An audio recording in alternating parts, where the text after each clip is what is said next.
Yo, what's going on, everybody? Happy Friday. Friday is actually, surprising enough, it's like my favorite and least favorite day of the week. Because yes, it's Friday, everybody gets to relax and hang out. But then for me, I'm always like, fuck, so much stuff I didn't actually, like there's always something left. There's always something left. And I'm sure you feel the same way.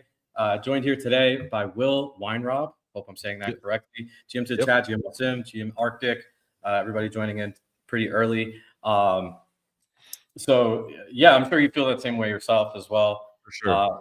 If you guys don't know, Will is the CEO and founder of Cryptoys, which is literally bringing Disney and Star Wars on chain, on Abstract Chain specifically, which is crazy, like absolutely crazy. But you guys know the drill. How we like to start a lot of these, I don't like to say interviews, discussions, is learning more about Will. Like, how the hell did you end up in crypto out of all places? Yeah. Why here?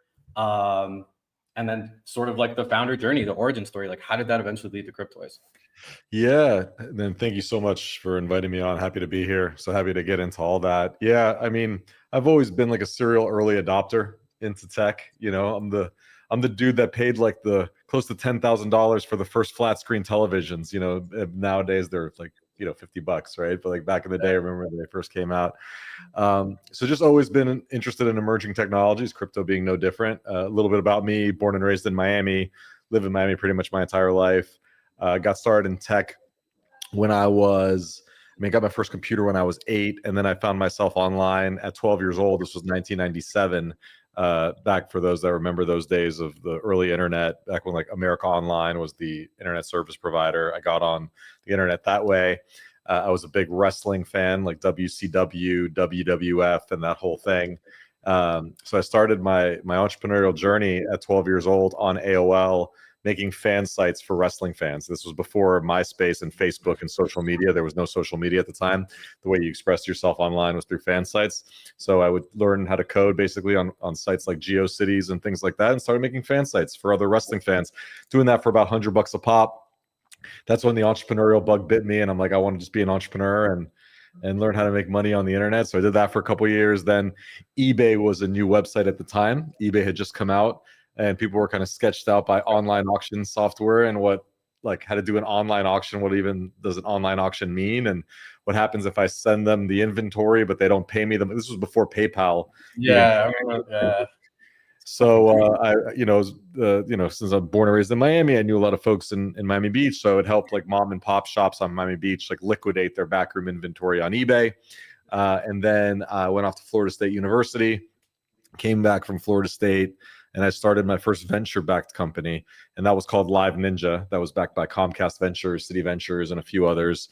And that was like a video chat marketplace. And long story short on that one, I ran that company from about 2012 to 2017, and then we sold that to a telecom company.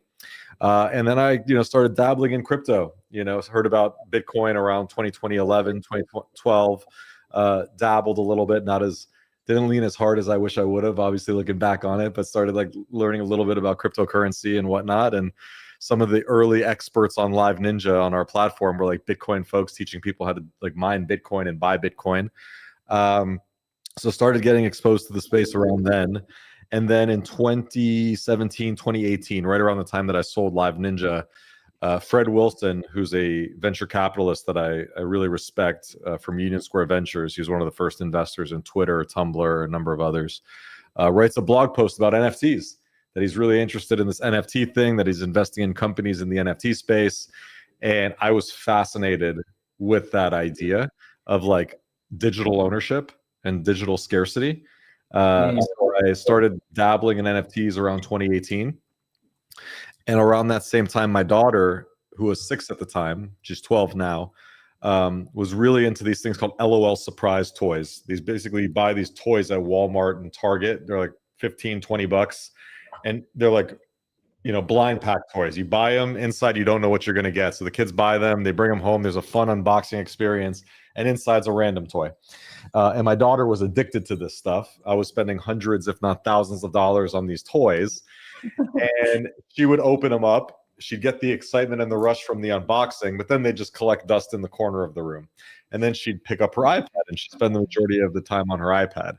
So she had the idea like, hey, Dad, wouldn't it be cool if I had the toys in my iPad and I can do different things with them? So I was like, hey, that's a really interesting idea, digital toys. And here's this blockchain NFT thing that I just found out about, where you can make them ownable and tradable. Maybe we can combine the two concepts. So it started off as a father-daughter side project at our dining room table. And then, we just were like kind of dabbling. And I was like, hey, let me show her what entrepreneurship's like. Like, let's pick a name for the company. Let's incorporate the company, etc. And then my old co-founders from Live Ninja were like, hey, this is a really cool idea. Let's jump on board. And one of my co-founders had a buddy that he used to work with back at Disney, who was an incredible 3D artist and animator. And he joined the team. And we all just spent our off hours, nights and weekends, just kind of contributing to this project here and there. And look, this was 2018 to 2020, the depths of the crypto bear market. And then obviously we know what happened in late 2020, early 2021. The NFT market just went nuts. And I was inundated with interest from partners, VCs, etc. And I went to my daughter. I'm like, hey, we want to turn this thing into a real company. Now's the chance. And off into the races we went. We started Cryptoys, which is aiming to be the world's premier digital toy company. And, we've been on a journey ever since. But this all really started with my daughter. And so she's the founder. She's 12 now. I think she's just waiting till she's 18 so she could then come in and fire me as the CEO and then take over. So I'm just keeping it warm, at the moment. Crazy stuff. Your daughter is your boss. Your 12-year-old daughter is your boss. That's right. Head of research and development, make sure everything's looking good. Yeah. No, that actually reminds me of this case study we did in business school called, I forgot what the case study was called, but it was regarding Toys R Us and this executive toy salesman. He's like B2B executive toy salesman. He goes to the Toys R Us corporate office to sell obviously different toy lines and products. Sure. And the whole time they're rejecting everything. They're like, Susie wouldn't like this. Susie wouldn't like this. Yeah, I don't know. This is cool, but Susie would, and they reject all of his stuff. Eventually he asks all right, I'm, he's packing up, ready to leave. Who the fuck is Susie? Who is this? Why, who is this decision maker that I don't know? Why isn't she here? Yeah. All the executives left. They walked him over to a different boardroom where there was a whole chart of this avatar of this character that they were making all of the company decision, as far as what products they were going to onboard, who to sell it to, where, what parents would buy it, etc. All based off of this archetype of an 8-year-old girl or something. So it's it really shows knowing your consumer and knowing your end client state is more important than anything. I mean, the biggest toy companies in the world are literally doing that, which is nuts. I found a lot. I mean, there's a lot interesting in that story. One from being early digital entrepreneurship, I would say, is one way you can place it. A lot of the younger people watching have no idea what the world looked like before. I mean, I remember that briefly, but before PayPal, before eBay, eBay was sus at one point. Yeah, super. Yeah, super. I mean, it was eBay and Craigslist, and they both felt very similar at the time, Super stuff. You didn't know what was going on. If you would actually get your stuff, is it real? Is it fake? Right. Yep. Etc. But obviously with uncertainty and the more mystique or problems or issues there are with an emerging tech or industry, the more opportunities there are too. Absolutely. That's why look at the market right now. The market's right now in shambles, but we could rewire ourselves to look at the opportunity in that, right? Things are kind of shaky right now from a market standpoint, and just the numbers and obviously the prices of everything, but within that uncertainty is a lot of transformation, right, and disruption. And do you want to just kind of say woe is me and take a step back and be hey, here the market sucks, or no, do you want to grab the bull by the horns and take a active role in helping course correct things, So Right. for sure. And a lot of times too, maybe potentially the opposite. If you're like, hey, this is a quick cash grab opportunity, I'm going for it, whatever. As you were describing with like the NFT cycle, like a lot of people that jumped at VC money, a lot of people that jumped at, whatever they can grab during that time, they're not here anymore. No, very few. Yeah, very few. Very few. But yeah, no, it's a fascinating story. Going from basically digital entrepreneurship to eventually crypto, and then basically starting as a side project, which I think is like one of the most valuable ways of starting something, because you're at least passionate about doing it, whether you're making money doing it or not. That's right.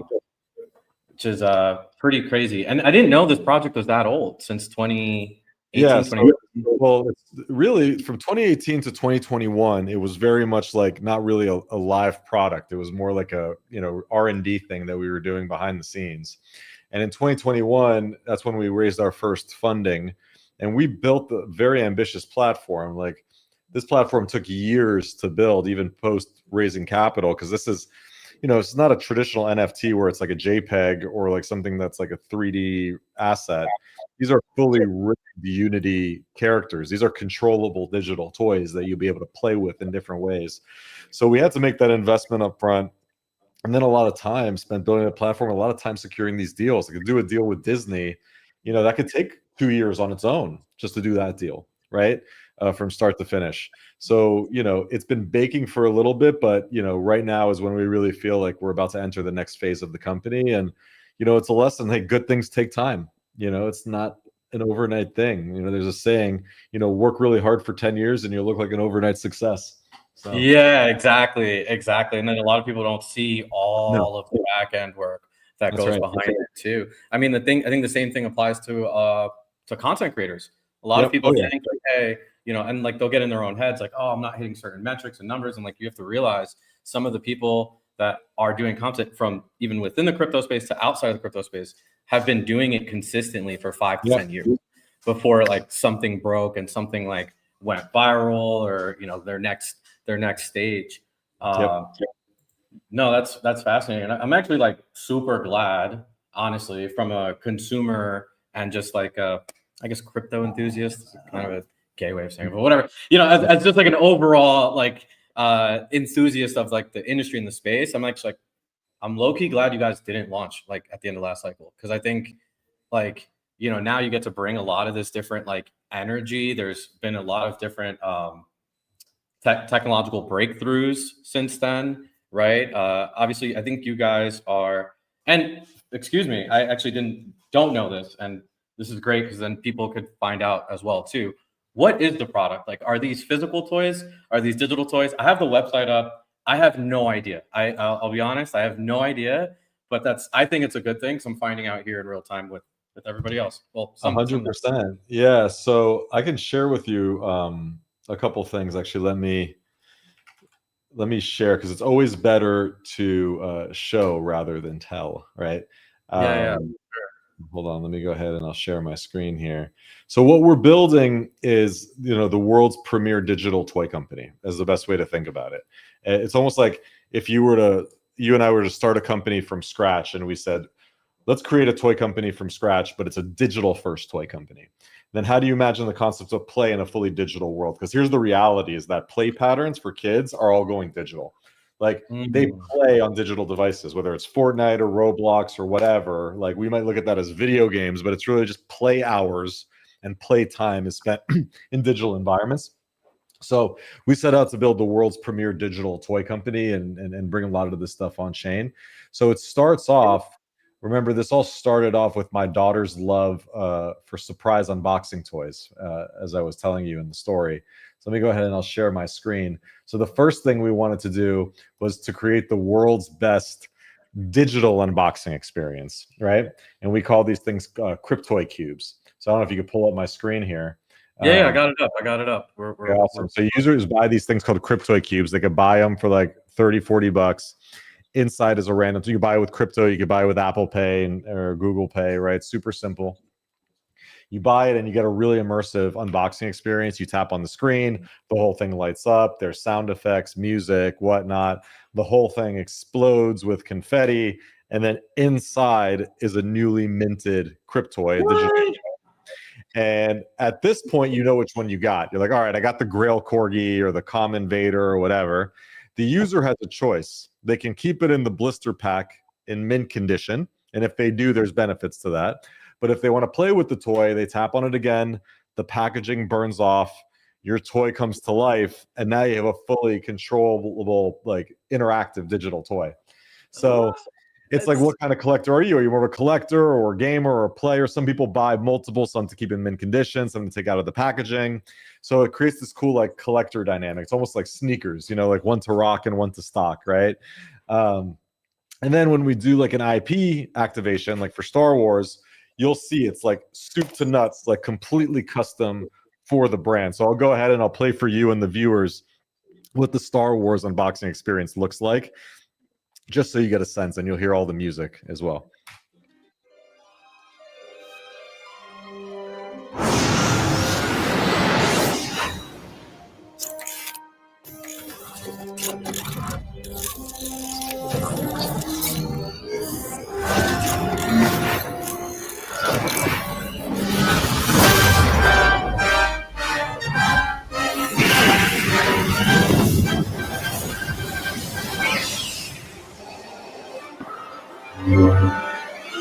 Bro, what the fuck? That's sick. You get your Darth Vader and whatnot. Yeah. So we did a bunch of stuff, and then like we did one for Mickey. So I'll play for you. Did you hear the music, by the way? Did that come through? Yeah. We heard the I mean, Okay. I heard the music. Chat. Did you have sound? You could write in the chat. And also, if anybody has questions during this, GM Humble, GM Asklad, GM King, Wasim, Mr. Whale. If you guys have any questions during this, just feel free to ask as well too. But Yeah. I think they had audio. We'll find out in a second. Okay, perfect. So yeah, so this is the Mickey one. So just to show you the Mickey one, it's a little bit different. So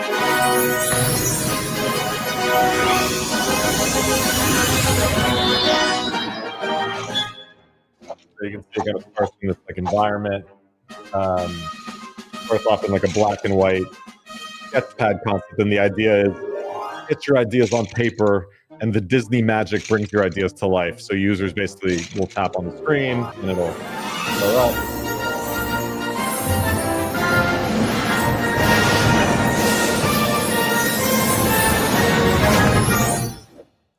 You get your Mickey Mouse. And they're all it's all Unity based, right? So like it's all a Unity environment. So again, you can keep it in the blister pack, keep it in mint condition.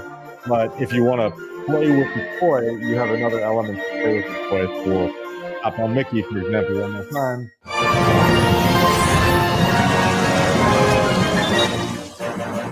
So, you know, that's what makes this very different. And so now like your Cryptoys out of the packaging, these are fully rigged characters, so they could run, jump, play, and then we're building all these like micro apps and experiences for you to play with these toys in different ways. So that's a little bit about what we're building. Yeah.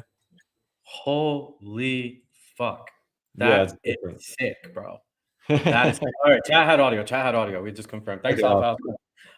Dude, that is fucking sick. Yeah, we call it NFT 2.0 because this is like nothing people have seen before, you know? Nah, man, bro, the first iteration of NFTs, and I think I'm sure you felt the same way because like that's sort of when you started like, incubating this, like at a little bit more of a like, you know, serious level is like, I fell in love with the idea of NFTs, and I feel like I was just heartbroken every time. Like, you know, like the idea of like, wow, like digital ownership. And I'm a RuneScape nerd, dude. I grew up playing fucking RuneScape 100+ hours a week, probably, you know, like, so like for me, it all made sense once I found out about NFTs. Like, oh, Fortnite skins, RuneScape gold pieces, you know, party hats. Okay, this all makes sense. Like, I understand why people would value this and why there is a continued value in this. But I think where it's where NFTs kind of fell short, just being honest,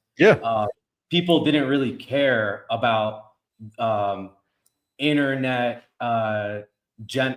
internet generated IP.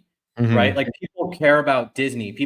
I care about Star Wars. I grew up watching Star Wars for 30 years. Yep. You know, like ever since I was a kid, I always watched Star Wars, the first one, the second one, even the latest trilogy, Yep. right? So like there's that emotional bond that I've already built for 3 decades to these specific characters and stories. Same thing with the comic books, right? Like if you think about like the Marvel Cinematic Universe, For sure. like that came what, 60 years after the comics? Yep. 50, 60 years after the comics.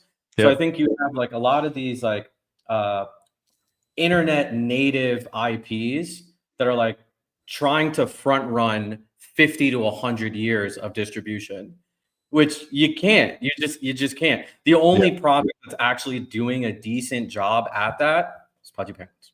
Yeah, agreed. 100%. You know, 100%. but bro, this is fucking sick. It's kind of like, so one way I could describe it is like, is this basically, this is like Toys R Us in the metaverse. Yeah, we like to say like we're creating a new category of digital toys, right? We believe there's a massive market at the intersection of toys, gaming, and collectibles, and we're sitting right at the intersection of those multi-billion-dollar markets. If you look at every single major toy company, like all the big toy companies in the world, if you look at their quarterly earnings report, every single one of them are talking about the shift to digital play and how they have to reinvent themselves because time spent on digital play. I mean, it even eclipses the movie industry, right? Gaming is a bigger industry than movies these days. Like games like Fortnite and whatnot making a lot more money than movies do, right? So digital play is really, really important. We're helping the toy industry evolve into the digital generation. So it's a really new category, and we aim to be like the premier company in this category. So yeah, toys in the metaverse, however you want to call it. A lot of people call us the Tesla of toys. And the reason people make that analogy is because like you can wake up like on a Thursday morning to your Tesla, get in the car, and through a software update, your Tesla can do new things. Your car can do new things that it couldn't do before the day before. With a regular car, it doesn't happen. You have to buy a new car before your car's got new features. With a digital toy, with a Cryptoy, you could wake up on a Thursday morning and your toy has new features. With a regular traditional toy, no, you got to buy new toys. So the Tesla of toys is another way people like to describe it, you know? God. The lifetime revenue generation is fucking infinite. Because if you think about it, Fortnite, they always have the DLC packs. They got the new season. There's a new skin coming out. You got to buy the new skin. Call of Duty, like before, like I used to play COD heavy. Like it changed, you know, in the last 5 to 10 years. Where now like COD is like they give you a basic ass game, and they're like, well, you know, if you want to do anything meaningful, like you got to pay an extra 50, 60 bucks. Then I bought Call of Duty like after the Trump dump, like after Trump meme coin, I started playing games again. I was like, there's nothing else to freaking do. Games again. Yeah. And I found myself through the latest Call of Duty, I probably spent an extra $200. So I'm like, you guys got me on the console, 60, 70 bucks on the game, and you rinsed me for another 200. And I didn't care. I was enjoying myself. Yeah, you're having fun. You were enjoying, you know, you got value from the product. You got entertainment and enjoyment. And that's what a lot of like NFT, I call it NFT 1.0, like the first inning of NFTs, right? That's what really I think we had issues with was there wasn't a ton of utility. The only utility was number go up for people. And when the numbers stopped, and when the numbers stopped going up, it just became this like financialized product. And when your product is financialized and you're leading with money, you're attracting a certain type of customer base, right? Very specific. And you're not getting people like true fans, because if you go to like, and we had this experience where we would go to like the Comic-Cons with Mattel, because Mattel was an investor in the company. We would go to like Comic-Cons and we would talk to like regular folks and be like, hey, do you know about NFTs? Have you bought your first NFT? Are you interested in buying your first NFT? And like the usual response would be like, no, man, NFTs are a scam. And then you'd be like, well, why do you think that? Why do you think NFTs are a scam? They're like, oh man, yeah. Or you get like something like, my cousin told me about it. It's all about money, right? You're about buying things and flipping things. And like, that's the problem that we had was like, when you're leading with money in anything, right? It always reads as a scam. It's like get rich quick schemes or like advertisements or like just money grabs. People's guards go up when it comes to like money being the first thing regarding a product. So we got to get back to basics in the NFT space about like fun, fandom, utility, enjoyment. And then if we do a good job with that, then the money aspect is the byproduct of that success. It's not money first, and then we find fun and fandom. Like, that's how NFT 1.0 was. It's here's cartoon IP, here's new cartoon IP of the day. Buy it. It's worth a few $1,000s on speculation, and then we're going to build the entertainment around it, right? And that only lasted for a few months. And you got to get back to basics. You got to start with fun fandom, entertainment, utility, and then it becomes worth something. Just like Pokemon, right? Pokemon, when it was invented in the late 90s, a first edition Charizard wasn't worth $100,000 on day one. They were like, what's this new IP? Cool, whatever. I'll buy a pack. I'll collect the cards. It took 20 years of fandom and real fandom around creating a great universe and a great story and passion to then make a first edition Charizard worth $100,000, because that's really the way to do it, you know. Not saying it has to take 20 years, but you have to, put your time in to do this kind of stuff, and you have to be patient if you want to really be building something that's long-term and sustainable. And that's a big part of this next iteration of the industry is everybody wants to get rich overnight. Doesn't really work like that, Yeah. I'm literally taking notes as you're talking. Like, this is one of the only discussions I've ever had where I'm like literally actively taking notes on like what you're talking about, because it's fascinating. The Tesla of toys, the fascinating concept that I have with that. And you brought up Pokemon, and I used to have a shit ton of Yu-Gi-Oh cards and like collector statues and stuff. And then I remember at one point, I went away to college. I came back home, and I'm like, Mom, where's all my shit? Yeah. Oh, I threw it out. You weren't going to use it anyways. Yeah. And now I'm like, what the fuck? It's like, why would you throw out my stuff? But she's like, this stuff's just been sitting here for years. You obviously aren't going to touch it ever again. Little does she know, some of that stuff's probably worth a shit ton of money now. Yeah. And she just threw it out or like gave it away to my cousins or some stuff. And I'm like, what the hell?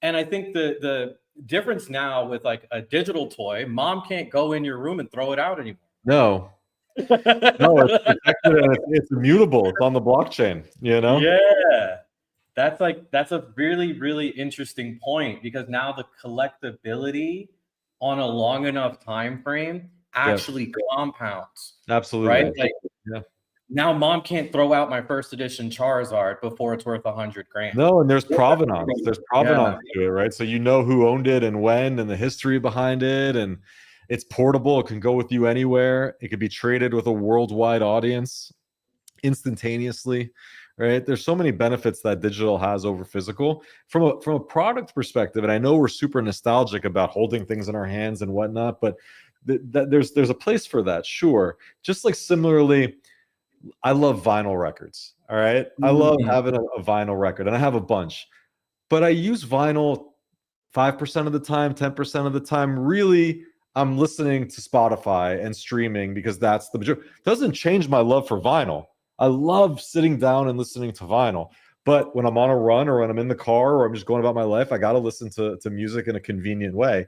The same thing's going to be with digital toys. We're going to have the physical toys that are nostalgic and things like that. But from an experiential perspective, a digital toy can fly through the air. There's no concept of gravity. A digital toy can speak to you using artificial intelligence. You can have conversations with your toys. You could have one of the most iconic characters in the world help you with your homework. Like there's so much you can do with a digital toy that's not possible with physical, right? It could also develop, and I don't know if you guys have this integration, but it could also develop its own AI personality. That's right. It remembers you, your conversations, your interest, things that, like it's actually pretty wild. There's so much you can do. The possibilities are endless, and like we're really bullish on this premise and this future, and we're giving it our all to create this category and to be the premier company in this category. No, that makes a lot of sense, and I think there's the collectability aspect, and I guess for a game developer, right, or like someone that wants to build around it.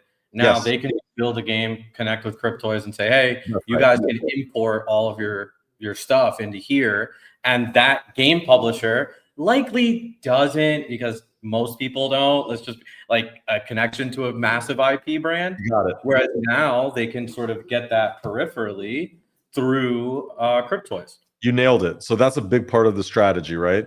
Is that this is all built on Unity, right? It's one of the most popular game engines in the world. So any Unity developer can come to me and we can build custom game. They could even take the game they already built. Let's say they built a match 3 game or a side-scrolling game or an action game or even a utility-based app. Be like, hey, Will, we want to plug into your IP library. We think it'd be cool to do a collab with this IP, etc. You could bring that to us, and through our SDK, we could plug in your game and then offer that to our user base and utilize some of the IP on our platform, right? So there's really interesting ways for game partners and app partners to join the ecosystem and take advantage of some of the partnerships that we have. Yeah, no, that's actually like you said, the more people that continue to build around it, sort of the more utility, it has infinite compounding utility that's just going to keep going. That's right. Yeah. It's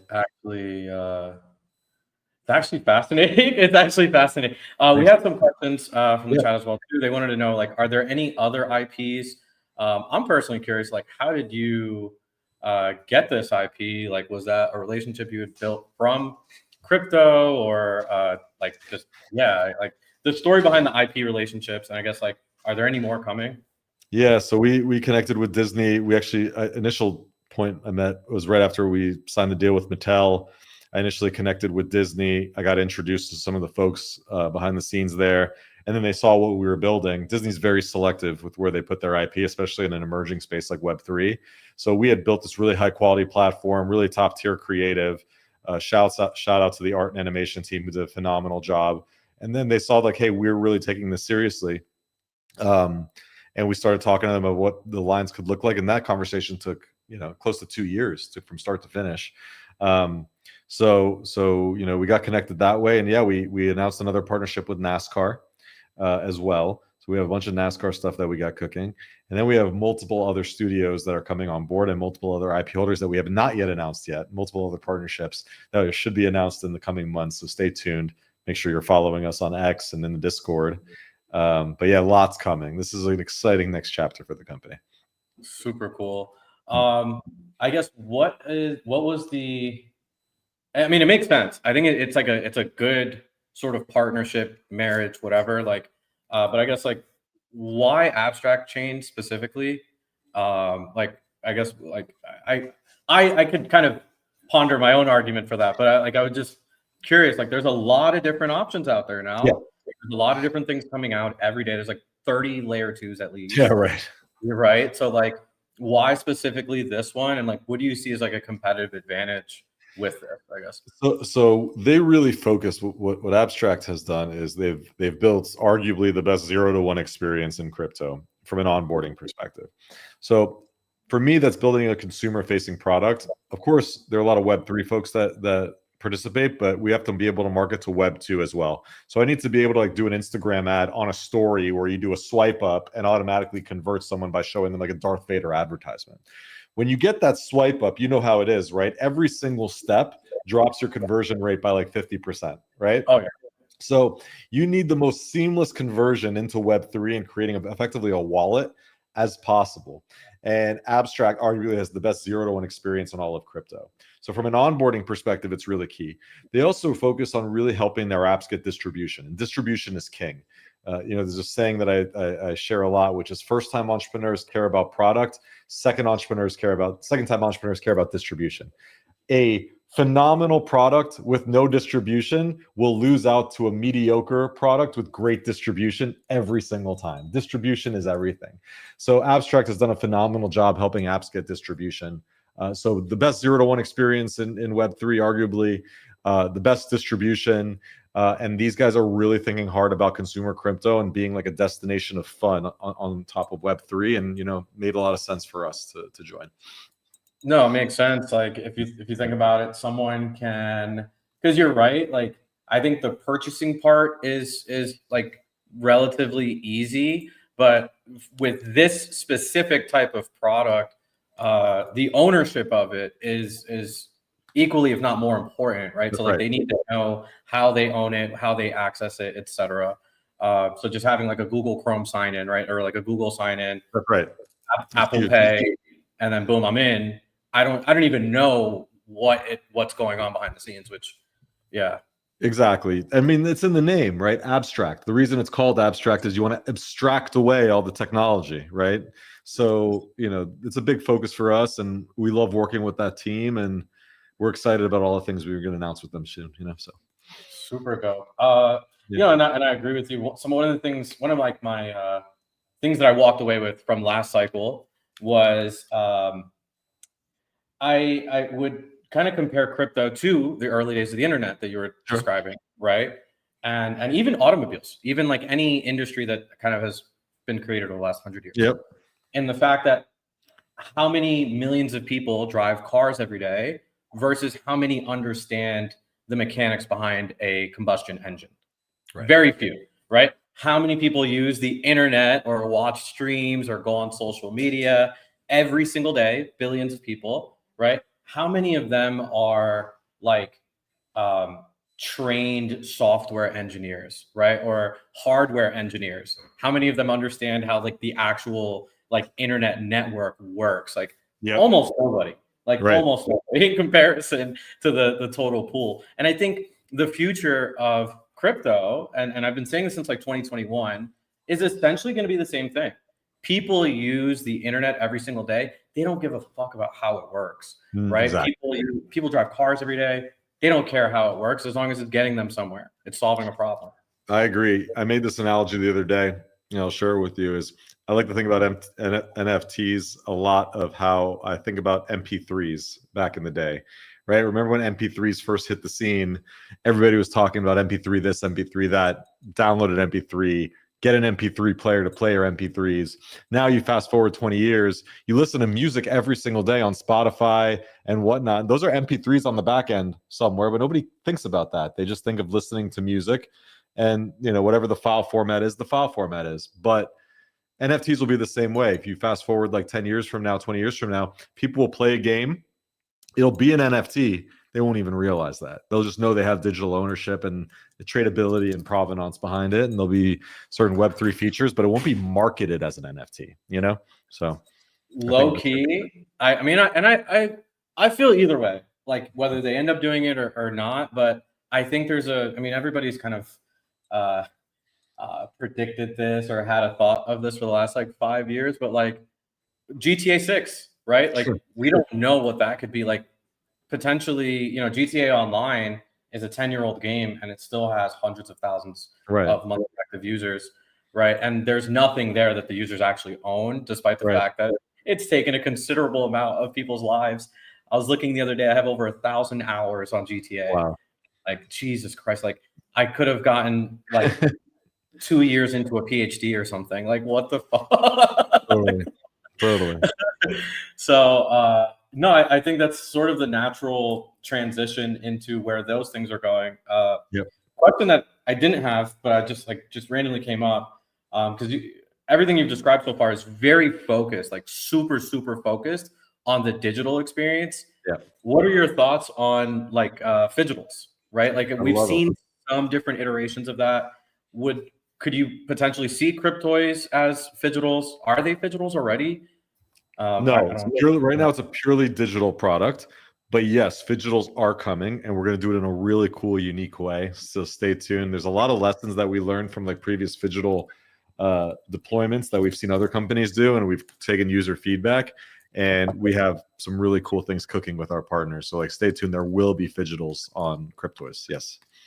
Really interesting. Yep. Really interesting. I think there could be. We've seen, dude, Abstract's low-key cooking like crazy because we saw Rekt, right? Rekt is selling physical cans. Yep. They've sold 1 million cans now. Yep. And they've brought a good amount of people on chain. They don't even know they're on chain potentially. Right. And same thing could happen here if Cryptoys are over Walmart, Target, Amazon. Yep.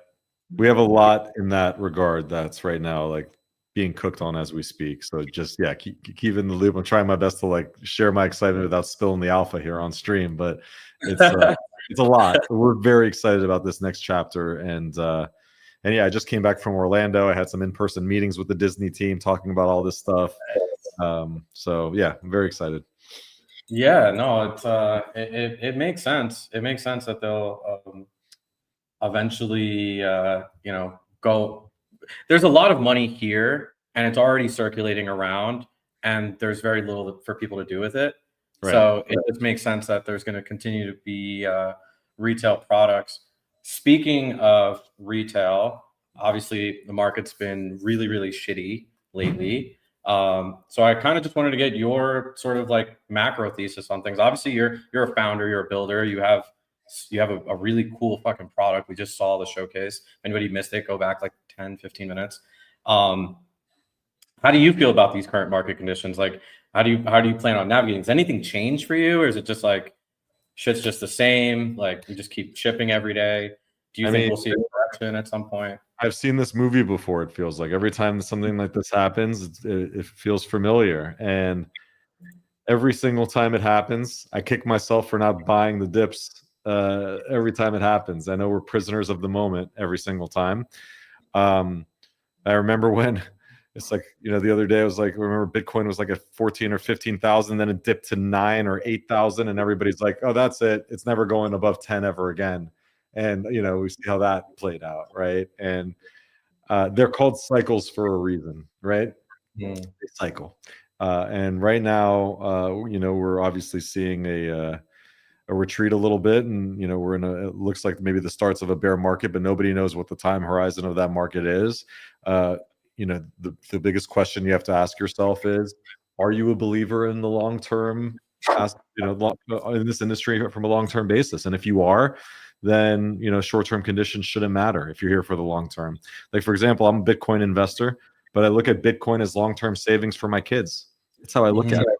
So I just stack as much as possible because I know, I'm on like a 10-year horizon for that investment. I'm not thinking about, a month to month basis on what the Bitcoin number is. If you invested in Bitcoin, you've, since the beginning, you've never really lost money if you've held to this point, right? So, it's just about what your time horizon is. And I'm a huge believer of this industry, and I don't plan on going anywhere. And I plan on continuing to build regardless of the conditions. The good thing that happens in conditions like this is that people are here for the right reasons. When it's a bull market, you get people that are just chasing money, and they'll bounce and they'll dip out of your community, and they'll liquidate as best as possible, and they're on to the next hot meta. But folks that are here now, and when conditions are tough, is your real community. Luca says it. He's like, green candles don't build community, red candles build community, right? It's really, really true, because when shit's not going well, you know who the true supporters are, who's here for the right reasons, right? Not just folks that are like, I'm here for 2x or 3x and I'm out.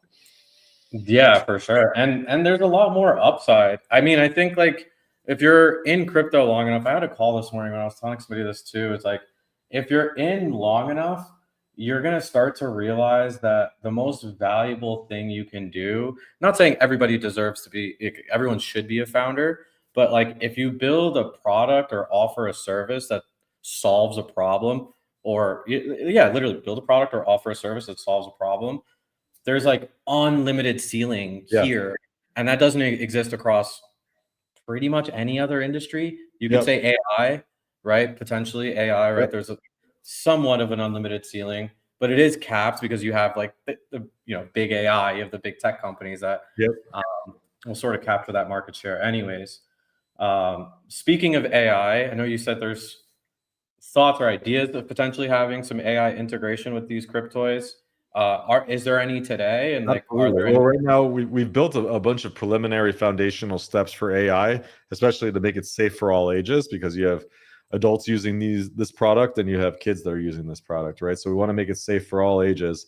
But absolutely, best believe that AI is one of the applications that we're focused on for cryptoys, and one of the many play patterns that we're going to be using. That's really sick. And then as far as existing games, or like games that you can port these into today, are there any? And like, what are some of those games look like? We do have a few casual and hyper casual games that'll be launching on top of the platform, but everything's going to be built on top of Cryptoys. It's not less like you be able to take your Cryptoys into other platforms. We're building a contained ecosystem for you to play these apps and experiences in a convenient way. So you'd be able, like, on a mobile device, be able to take out your digital toy, play with it for a few minutes, swap the toys, sell a toy, buy a toy, etc. It's made to be a very seamless, all-in-one encompassing experience. Interesting. Big question. I ask a lot of different projects and founders is, and I love what you said before. It's like first time, what was it? First time founders will ask you about like product First and time like founders care about product. Second time founders care about distribution. Yep. hear about the distribution. Not to say Uh, product doesn't matter, but you really got to figure out distribution like as one of your top priorities, or else the best product in the world won't even see the light of day. You know? yeah, it doesn't matter. Like, how are you Yeah. going to get it in people's hands if they Right. don't know about it, right? So I think that's like, I 100% feel you on that, and I've been kind of like, like I've been saying this almost on every single stream, but I genuinely believe it to be true. Is that within the next 1 to 2 years, technical and product modes are truly not going to matter at all anymore, just because of the efficiencies that we're going to gain through AI. Yep. But what will be important are creative, community, and ultimately that leads to distribution. That's right. Like creative, community, and distribution. Like if you have creative that people emotionally resonate with, which then forms a community or cult, and they serve as your distribution, then I think That's right. those things will survive. But if it's just like, hey, I just built something really cool and like this solves a really incredible problem, someone else is going to solve the same problem and integrate those three things and just take over. So Fully agree. 100%. yeah. Another question I had for you was like, as far as like, we already covered distribution, but like revenue, right? Like, and tokenization. A lot of products will, and this is how you know it's a bad project in my opinion. Is like you'll ask them their revenue model, and they're like, "Oh yeah, we're launching a coin," and it's like that's not a revenue model. What do you mean? Like, oh, but we're gonna get trade volume. It's like, dude, the trade volume is gonna die in 48 hours after launch. Like that's just what happens. So it's like, I'm obviously there's already a product here, but just curious, like how does the like revenue work? Does it flow back into the ecosystem? Do you guys do rewards, campaigns? Any thoughts on tokenizing either now in the future or? Absolutely. Great question. So the first thing is this is a revenue generating product from day one. You're buying digital toys, primary sales, you're buying them and you're unboxing them and you're enjoying them. Then obviously we have a secondary as well. So you're able to, buy, sell, and trade with other folks. And then there's obviously percentages take on that of every buy, sell, and trade. And then we had in-app purchases that'll be coming with the game. So inside of a game, you'll be able to do these microtransactions as well. That's another revenue generating line for us. And of course, we're looking at tokens and things like that. But that is after obviously the foundational revenue and the business is being sustained by actual product revenue coming in versus like, hey, we'll figure that out later down the line. No, this is a product that's built to last and a company that's built to last with real revenue. And then all the Web3 tokenomics and all that stuff will fit in as well, of course, but this has to be a revenue generating company right away. So. No, 100%. And I think that's what we're seeing. Like the maturity within the crypto industry is turning into, right? If you look at the top projects, Hyperliquid, Pump Fund, all the other perp stexes, they're heavy revenue generators. Yes. Heavy revenue generators. And there's some sort of mechanism for some of them to like kind of flow revenue back in. And when you look at traditional markets like stocks, that's what all people give a shit about. Does this company make money? It does. Right. All right, I'm gonna gamble on it. It's still gambling. Like you don't know, like just because the company's making money, whether it's gonna come back full circle to you or not, unless they have like hefty dividends. But outside of that, you're just speculating. Oh, they're making a lot of money. They're good. I'm just gonna keep giving them money. And I think you're starting to see that the maturation within the crypto space, where like we no longer give a fuck about hype as much. It's like, okay, does this make money? Like, yeah, cool, great. I mean, how big is this already? Like, are there a lot of users? Are you seeing mostly like retail Web 2 traction? Is it a combination of both? Right now, we're seeing mainly Web 3 users. We have thousands of users on the platform, but really the next phase of this company is growing beyond Web 3 into Web 2. We have some interesting marketing activations that'll happen over the next like 6 months or so that'll really help us grow that. And yeah, we have really lofty goals. We want millions of users on this platform. We want to see a lot of new Web3 entrants be onboarded into Web3 through Cryptoys by seeing their favorite characters, by recognizing Darth Vader in an advertisement, clicking on it and wanting to have a cool digital collectible, right? So some big plans and lots of marketing activations coming to the platform here in the next few months. It's sick. I do want to I want to pull it up, just so everybody can see if in case they're not following already. This is Cryptoys. This is the Cryptoys. So it's so catchy. It's interesting. This is the website as well. So at Cryptoys on X. Yep. Shit, you don't even have it. You have it listed in like USD prices. That's right. Yeah, keep it simple. This is so sick. This is so sick. Thanks, man. Yeah, sorry. I'm literally seeing this for the first time right now. This is really, really cool. Yeah, people can go to the collections and they can see the different go to the top. Yeah, and you can go to collections and you can see the different collections that'll be coming out and whatnot. We have a Star Wars one coming out soon, shortly after Mickey. So oh shit. Okay, so I can make some guesses and assumptions here. I feel like these two things could be heavily marketed to like Web 2 users, and yeah, for sure. I would buy this. If I saw this on my IG, I would buy this.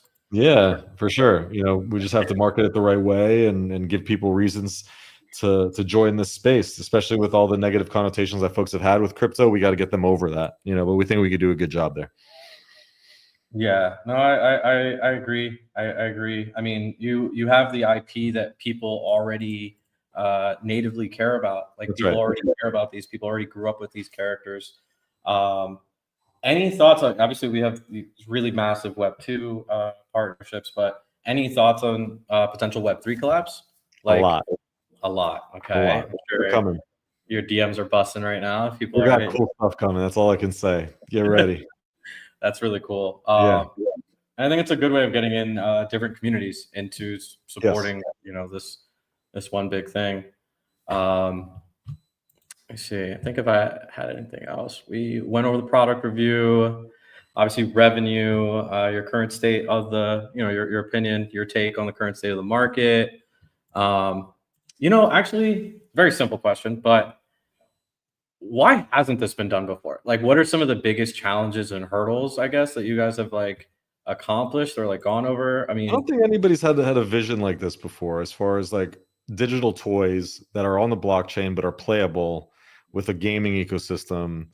It really starts from a toyetic perspective. Like a lot of the stuff, like you see metaverse stuff and games and whatnot, but it hasn't been approached from a toy angle and built in a toyetic way where there's an unboxing and you're taking it out of the packaging and you're able to play with it in different ways. And what does the future of the toy industry look like? And what is that intersection between collectibles, toys, and gaming? So I think there's different flavors of this project, like out there, but we're really tackling it to be the future of the toy industry. And we're really like hyper focused on that narrow aperture. Like we really want to do that well, and then that'll open up other things. But we've seen different flavors of this, but they're mostly on like the NFT collectible side of things, and we focus on the toy and the playable elements. So I think we're pioneers in that regard.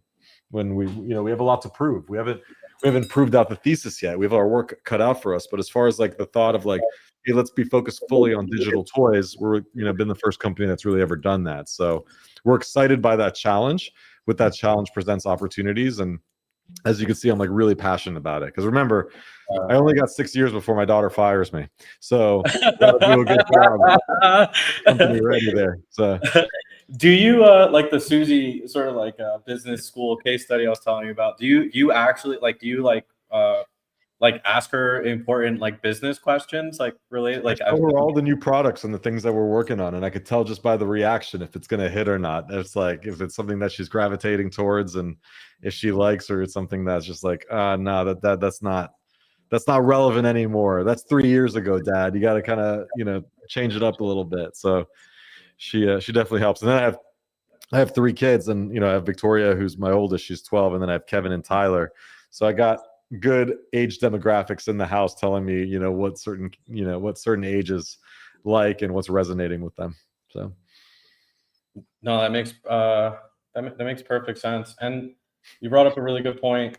I almost feel like that was a dumb question away, because like you're right, nobody's really brought all of these 3 things together, right? Like we've seen playable NFT collections, right? And like either it's with like an original IP that nobody actually like deeply cares about, right? We've seen Fidgetals, which are great, but then sometimes don't get the level of like mass distribution that digital products can get.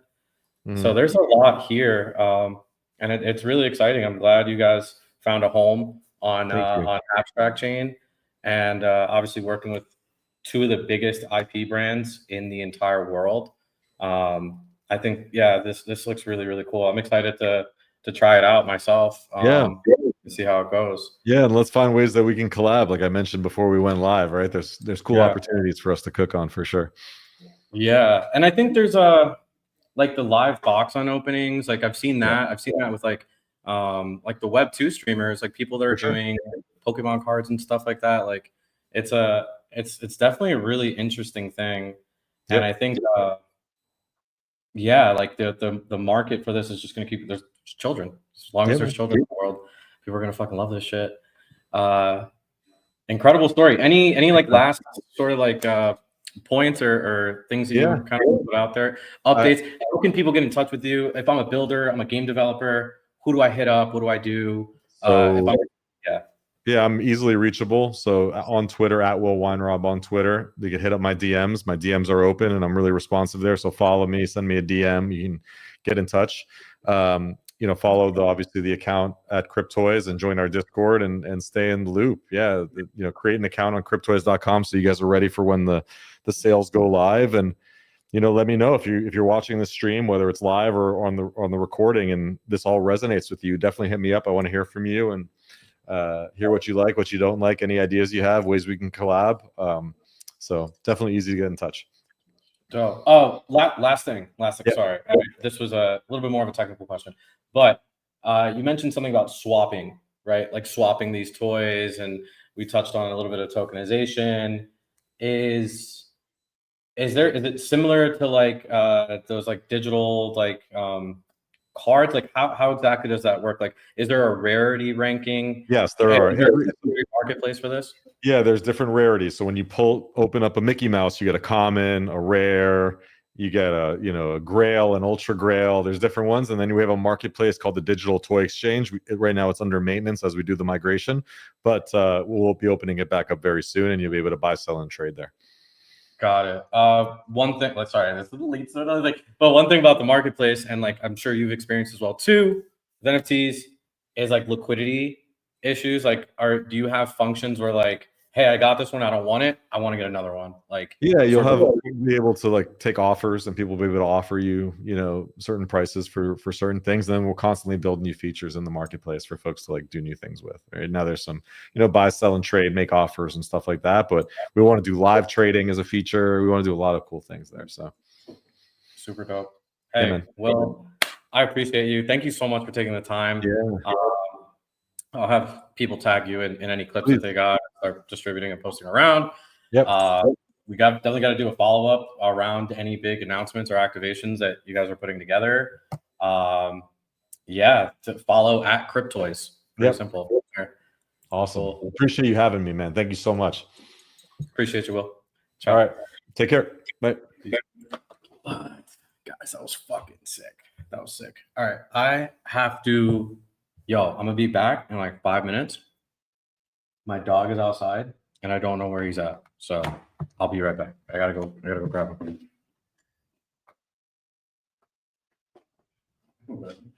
You sure? I'm pretty sure he's at the basketball court. Almost positive he's there. Oh yeah, sure.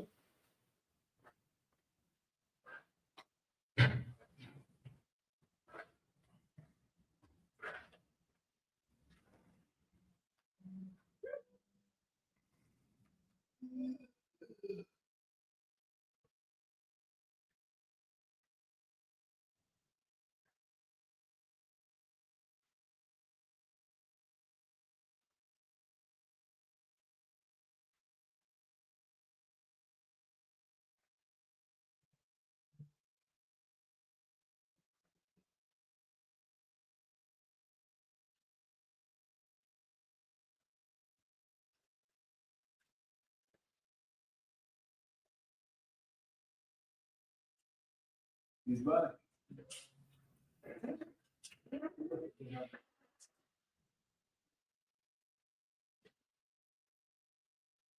Yeah, right. Here you go, buddy. Okay. We back. We back. We don't fucking. Hey, he's a really expensive dog, guys. Woo! All right, we back. We back. We back. I'm gonna get the Clipper University stuff up. We got a whiteboard here today too. That's gonna be fun. Woo! All right, y'all. Let's do this. That was fun stuff. Okay. Y'all ready? Y'all ready? Bro, I'm excited for this. We're gonna make a YouTube video out of this too. So if you guys are recording, feel free to clip. Feel free to distribute. We're gonna do the damn thing. The damn thing. All right, here's what we're gonna do though. I'm not starting unless we get 5 reposts. Need 5 reposts in the chat. I just need to see some 5 reposts. I get started. Nah. Hey, it's Friday. I'm gonna go enjoy myself. Go outside. Go chill. Hey, there you go. There you go. Shout out Humble. Shout out Humble. Shout out Toady. Shout out Toady. Shout out Clip Reaper. That's 3. That's 3. Ask Glad. That's 4. That's 4. Are we gonna get 5 or no? We gonna get 5 or no? What we doing?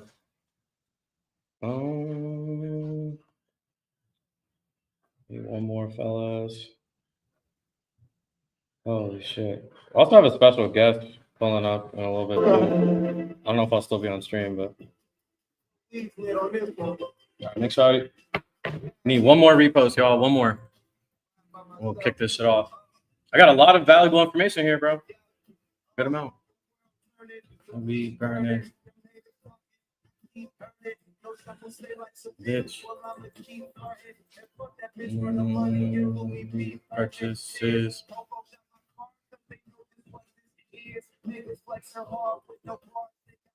Service.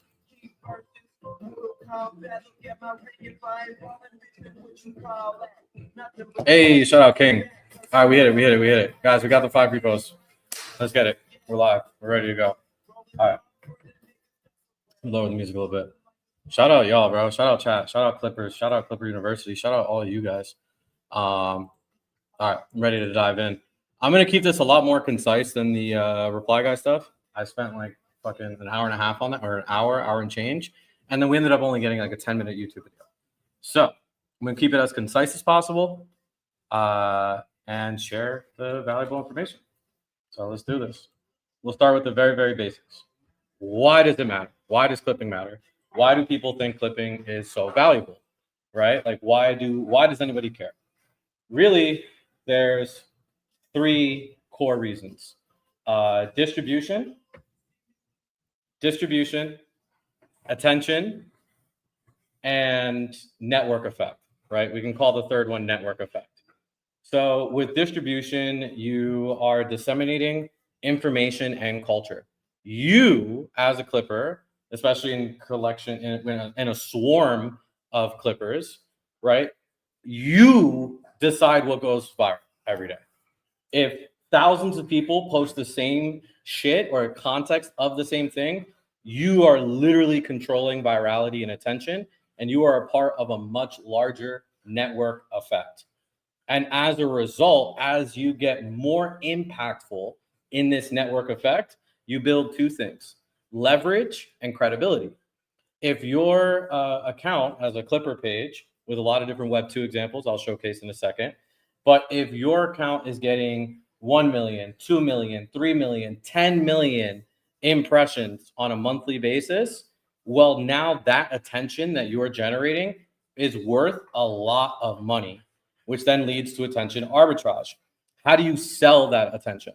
Well, you sell it through short form content, short form videos that are edited and engineered in a way for people to grab people's attention.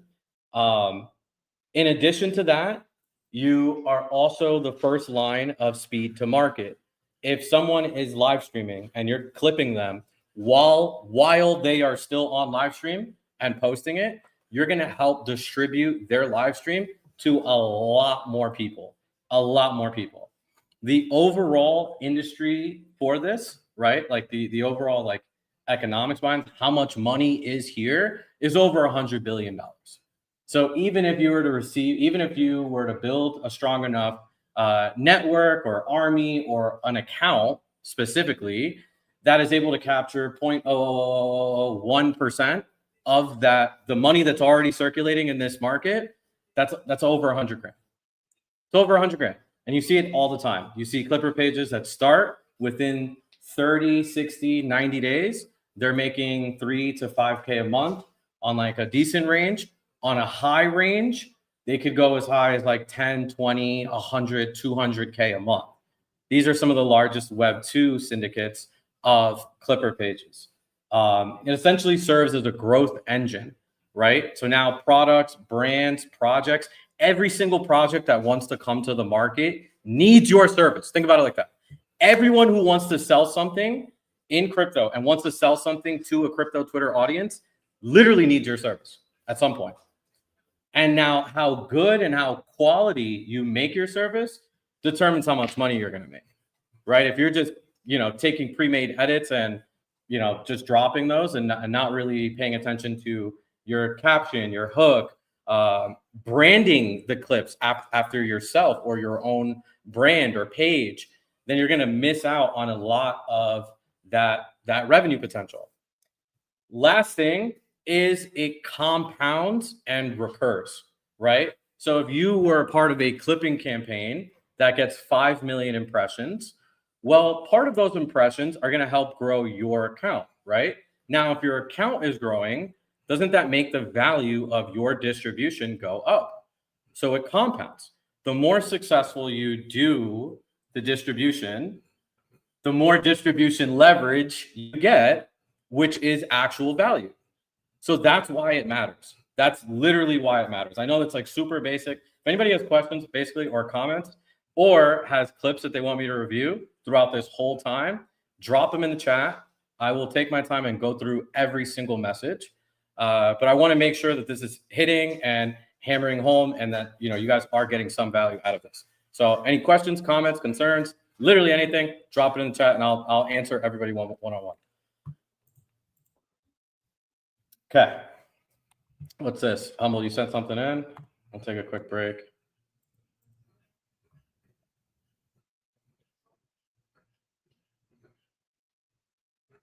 Onboarding should happen in a very value additive way. All right, let's take a look at this clip. We'll do a quick clip review. Thanks, guys. Thanks for sending these in. Damn, bro, you cooked on this. Damn, homie, you fucking cooked on this. All right, let's look. So he has branding here. He has branding here. He's got other branding here. He went hard. Humble went hard on the branding. Let me make sure you guys have audio, actually. One sec. I'll reset this up.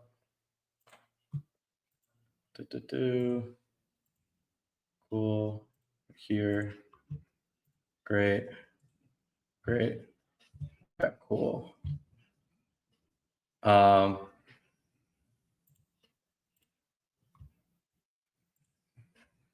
let's take the display name off. Okay, cool.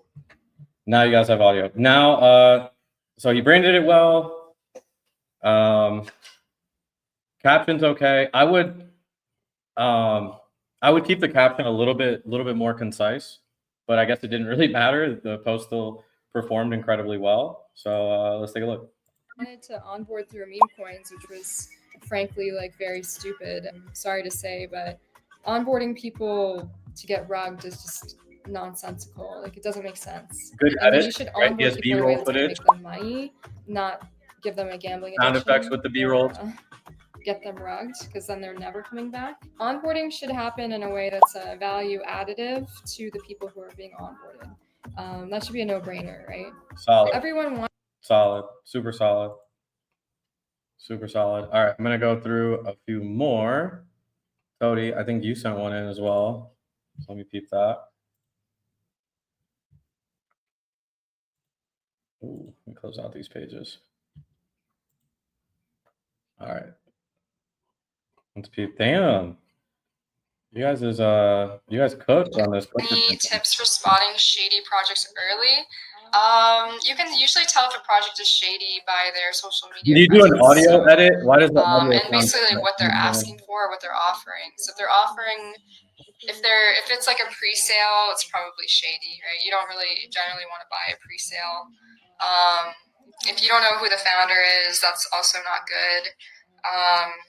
You can often tell based on their marketing style and like what they're doing to market. Good projects also usually have like big KOLs behind them who can vouch for them. So you can kind of test the shadiness of the project based on who's representing it and that person's track record, right? So if that person has a track record of having never like marketed or represented a shady project, that you can probably trust that it's okay. But I would watch out for pre-sales or anything that's promising a return if you purchase something early. I think that's pretty unsafe. So Interesting. Good clip. Good clip. You branded it. I would say you didn't have an overlay of your own branding. any tip? I know you just started this page. Actually, this is a good example of what I was just about to cover, which is branding, right? And building a brand. As you can see with Toadies, right? Like he, I don't know. They created a really cool name, Clip Chain Hub, right? So like reading this, I already know, hey, this is the Clipper page. They help do clips. And it's related to crypto somehow because of the chain aspect, right? So Clip Chain Hub, very clean handle, very clean name, bio description, very similar to like the Reply Guy stuff, right? Like keeping all of this shit super, super, super clean. It's already clean. It looks very well presentable.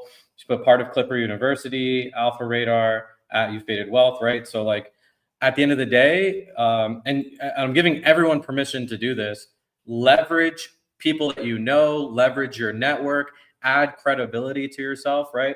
Because now people might see this page and be like, oh, wow, they work with Faded. Great. Let me shoot them a DM and see if they can do some of my clips too. What's good, Kevin? What's good? What's good?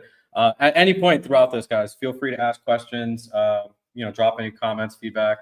But yeah, I do want to keep reviewing clips, Clipper pages, giving overall feedback. I think this one is really, really clean.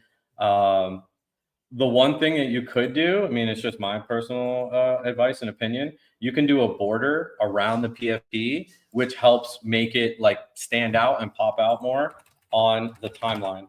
This is one of the most popular like Clipper / like meme pages on the Web2 side. It's called @FearedBuck, and you see like that's what they have around the thing.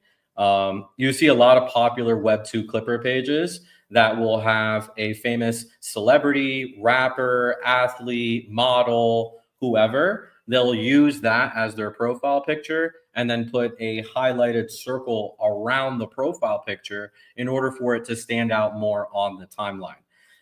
There's also strategies that you can use if you want to grow the page outside of the CT bubble, just so that it gets more overall traction. That is one, right? Branding it, not necessarily like you either brand it fully as a crypto clipper, which isn't bad. I'm not saying that's bad at all. Or you can do a little bit more of a generic branding by using a popular rapper, athlete, celebrity, singer, musician, whoever, actor, right? And then sort of using that as your brand identity and then building around it. You have that as well too with like, let's say Clipped Season. It's another page. They use Gunna as a profile picture, right? So they have here their stats. Hey, 3.5 billion impressions, daily clips.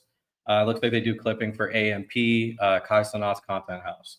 So, these are some of the pages you can study as far as what they're doing and why it's working and why it's effective. In addition to this, you can use these pages to source your own Web2 clips and then distribute those Web2 clips around, which will help get your account just overall more traction. So this is a good, it's, again, similar to like Feared Buck. This has a trim, right? It has a really nice trim around the profile picture, and it's loaning or leasing credibility by using a famous rapper as the profile picture. There's also another one. I'll keep showing you guys these pages. So Giddy, right? So Giddy, same, bro. It's the same thing. It's the same template. So pay attention to the accounts that are doing what you're doing at a greater scale and why it's working for them. This, they're using a cartoon IP as their profile picture with Snoopy, and then they got the trim around it, right? So now they have this really, popping like orange trim.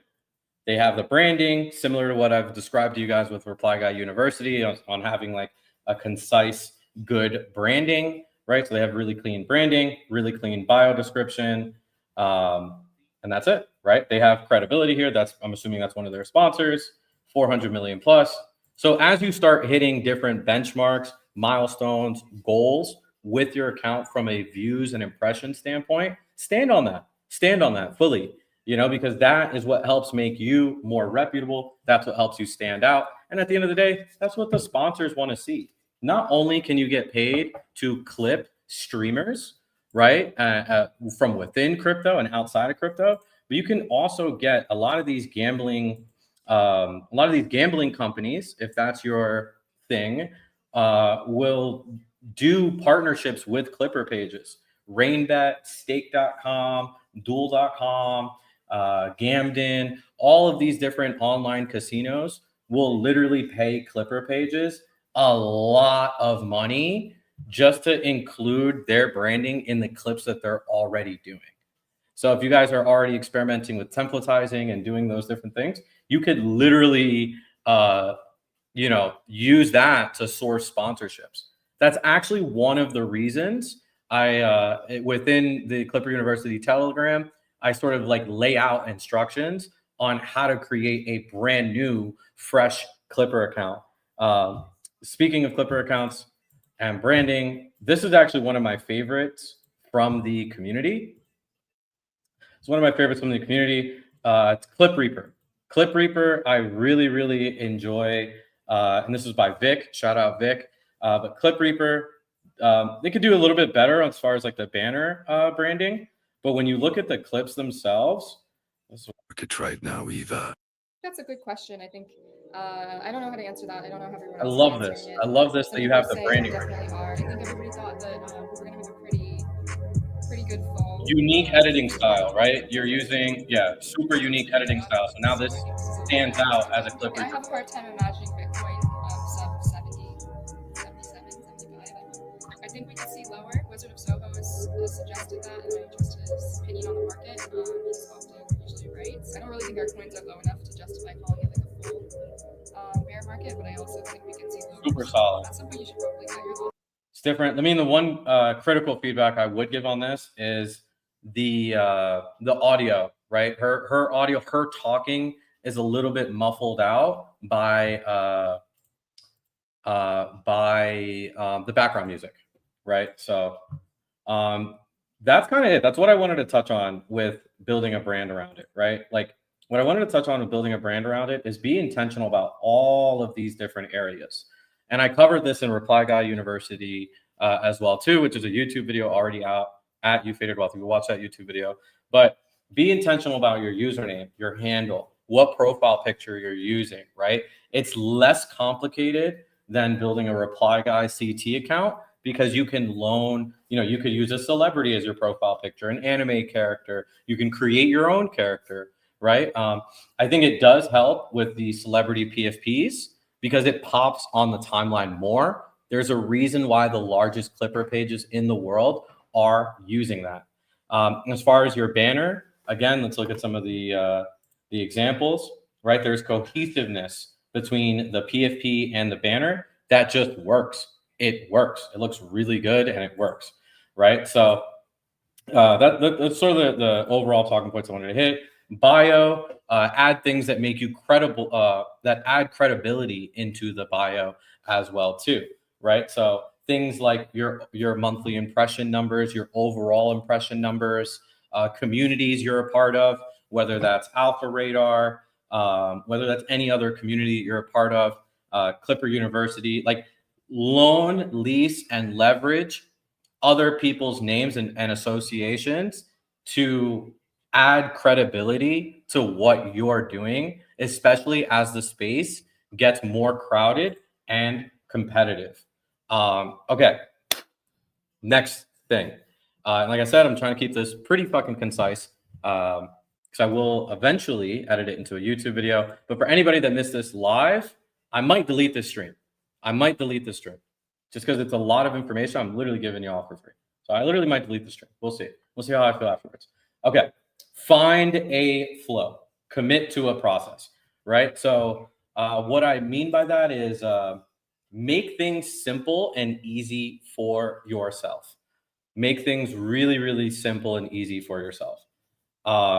If you're clipping certain creators, find out where you're going to find their clips and how you're going to either download their VODs or process their clips.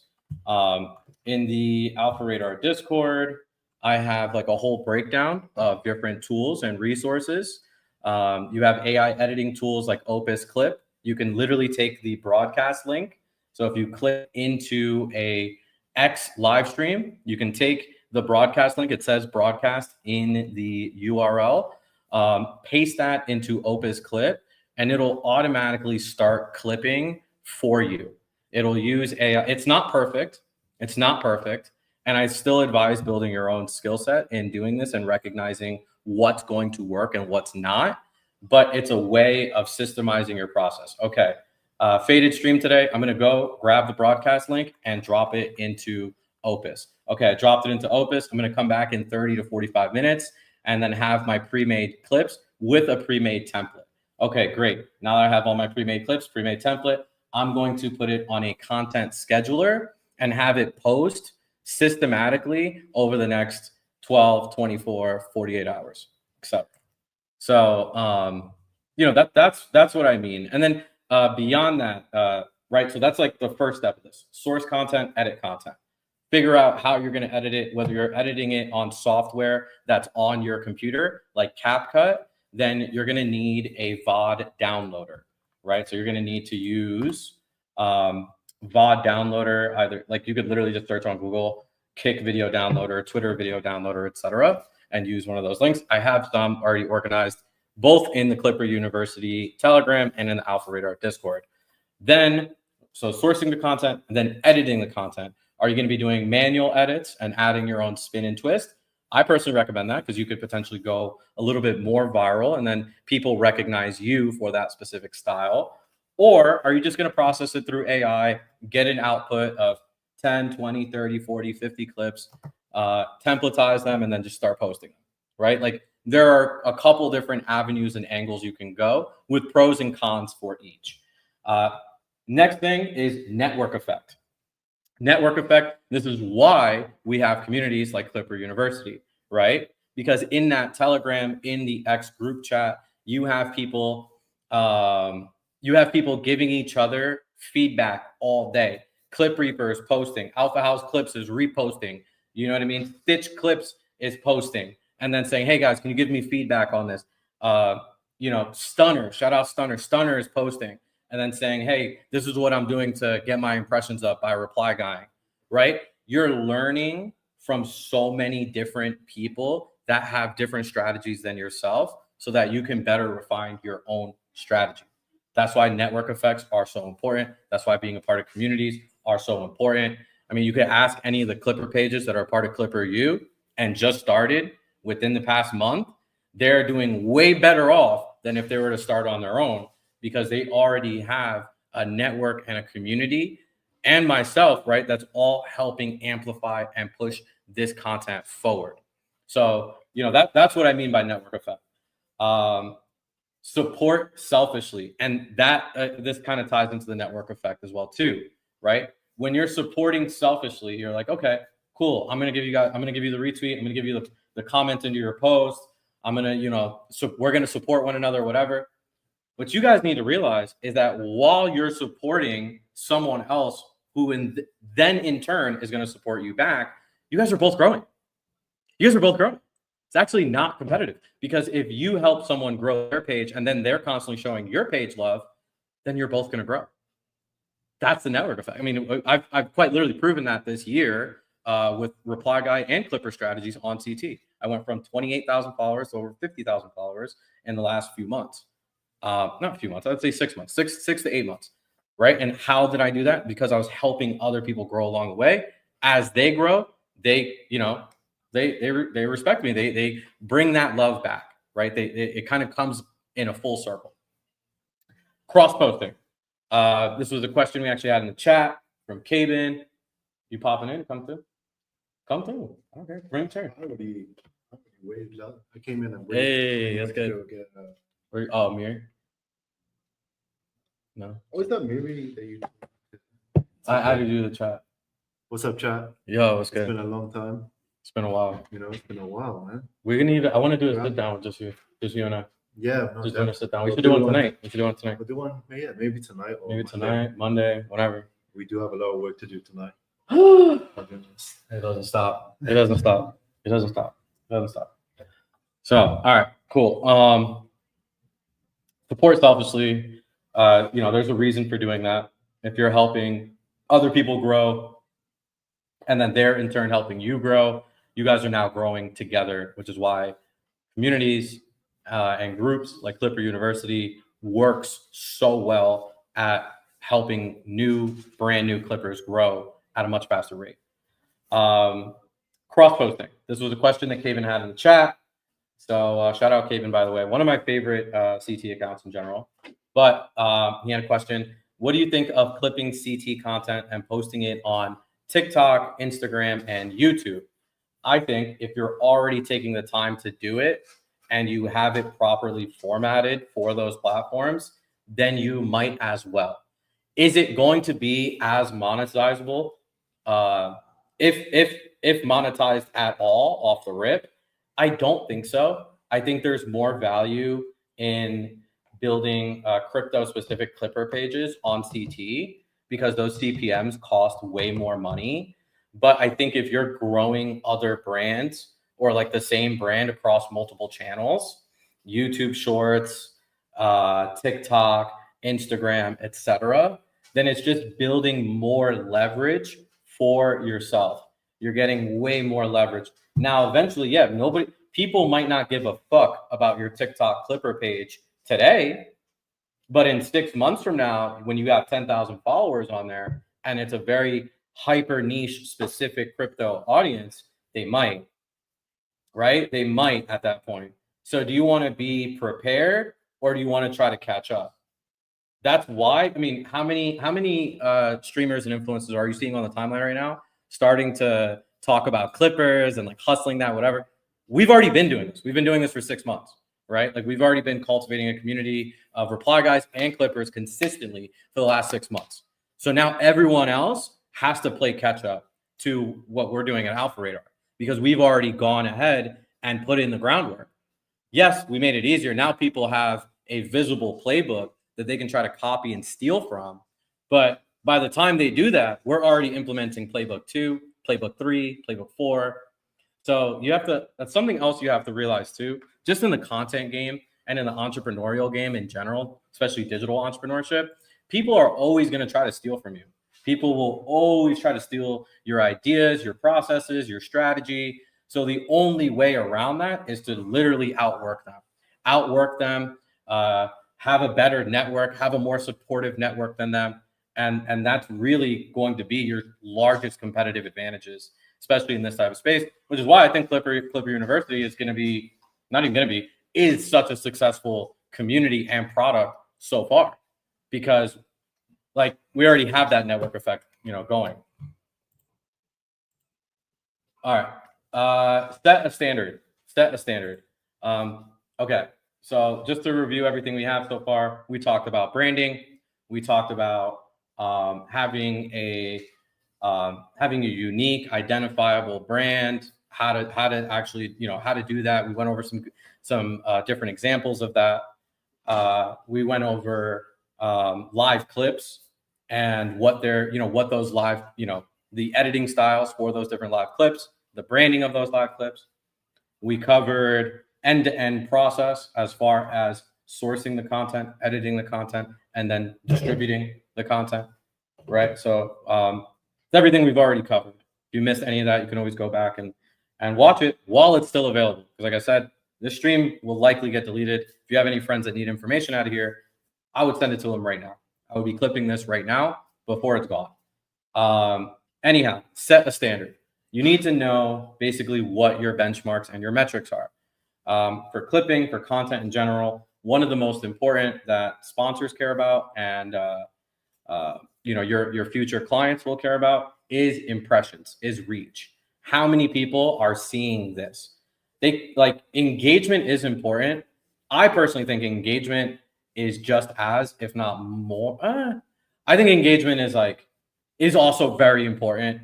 A lot of other really big clipping and content pages care less about engagement. You could see that because they don't have an active comment section.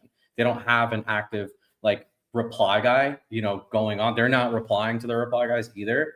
But I personally think engagement is very important, especially while you're growing. But the overall number one benchmark, just being honest, that brands, advertisers, sponsors, streamers who might hire you as who might be, become your future clients, what they care about is impressions. How many eyeballs can you get my clip in front of? That's basically, the number one metric there. Secondary to that, in my opinion, is engagement. Tertiary to that is following. How big is your actual account? How many followers do you have? How active are those followers? I think that's where engagement comes in as well too. What's good, Air Alpha? What up, Khalid? What up? What up? Ask Lad. What's good? What's good? And then lastly, network and support. So it's one thing if you are able to generate good KPIs for yourself, right? It's another thing if you're able to. It's another thing if you're able to amplify that alongside other people and alongside a community as well too. So it's that's basically the balance, right? Is what's important for your performance: impressions, engagement, following, right? How much of an impact does this have? And then your network and support. Do you have other Clipper pages you can tie in people into? Do you have a broader network that can distribute different variations of the same clip? If you study a lot of the largest Web2 Clipper pages on crypto, on Twitter specifically, they're all networked. They're all networked with one another, right? So that's sort of another wow. Well, I can't pin that, but Alpha House Clips from 40 followers to 120 followers in less than a month, thanks to Clipper University. That is fucking cool, bro. That is really, really cool. Shout out Alpha House Clips. And here's the other thing too. I just want to clarify this. A lot of people think that I or someone I know or other people are operating these Clipper pages. I promise you, it's 100% decentralized.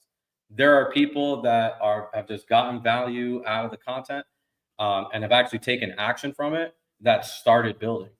So it's beautiful because now I get to see pages like Clip Reaper over here and Alpha House Clips and Stitch Clips and all these other pages start to grow, right? And they own all that. That's not my page. That's their page, bro. I want them to succeed. That's sick. The bigger their page gets, right, the bigger my pages could get when we start cross promoting. So that's what I mean. Going back to one of the points I made previously about supporting selfishly, is that there's always something in it for yourself as long as you're leading with good intentions overall. Okay. What's important? I had some other stuff here. I did delete it, but very similar to the stuff that I had in Reply Guy University, but I'll make it a little bit more simple. Follow CT lists. Follow CT lists. It's that simple. I've shared it a couple different times. If you need to go find it, go back and find it. But you need to follow. What up? Need verified follower, please support. I don't know what that means, Air Alpha. But anyhow, when you follow CT list, let me actually show you a CT list. Let me show you a CT list. So if you go here, you go to lists, right here, So this is a CT list that I put together with all the top founders, builders, etc. on crypto Twitter. So you don't have to follow 1 billion people and ruin your follower to a following ratio when you can follow a list, right? This list right here, which I'll post for anyone in the live stream. Here's the daily list I personally use. So yeah, for anyone in the live stream, I just posted it so you guys can go and follow that list. I personally use this list every day. I'll show you how I use it. I go into here, I go here, and then this is how I scroll my timeline. Right, so I'm scrolling my timeline like this. I'm liking, I'm commenting, I'm replying, whatever. I think this is a very, very strong, viable strategy for growing your network profile within the algorithm, right? So if you make a brand new Clipper page, you start reply guying, not a crazy number, not 2,000 replies, like literally 20, 30, 40, 50 replies every day. You go through, you engage with all these different accounts.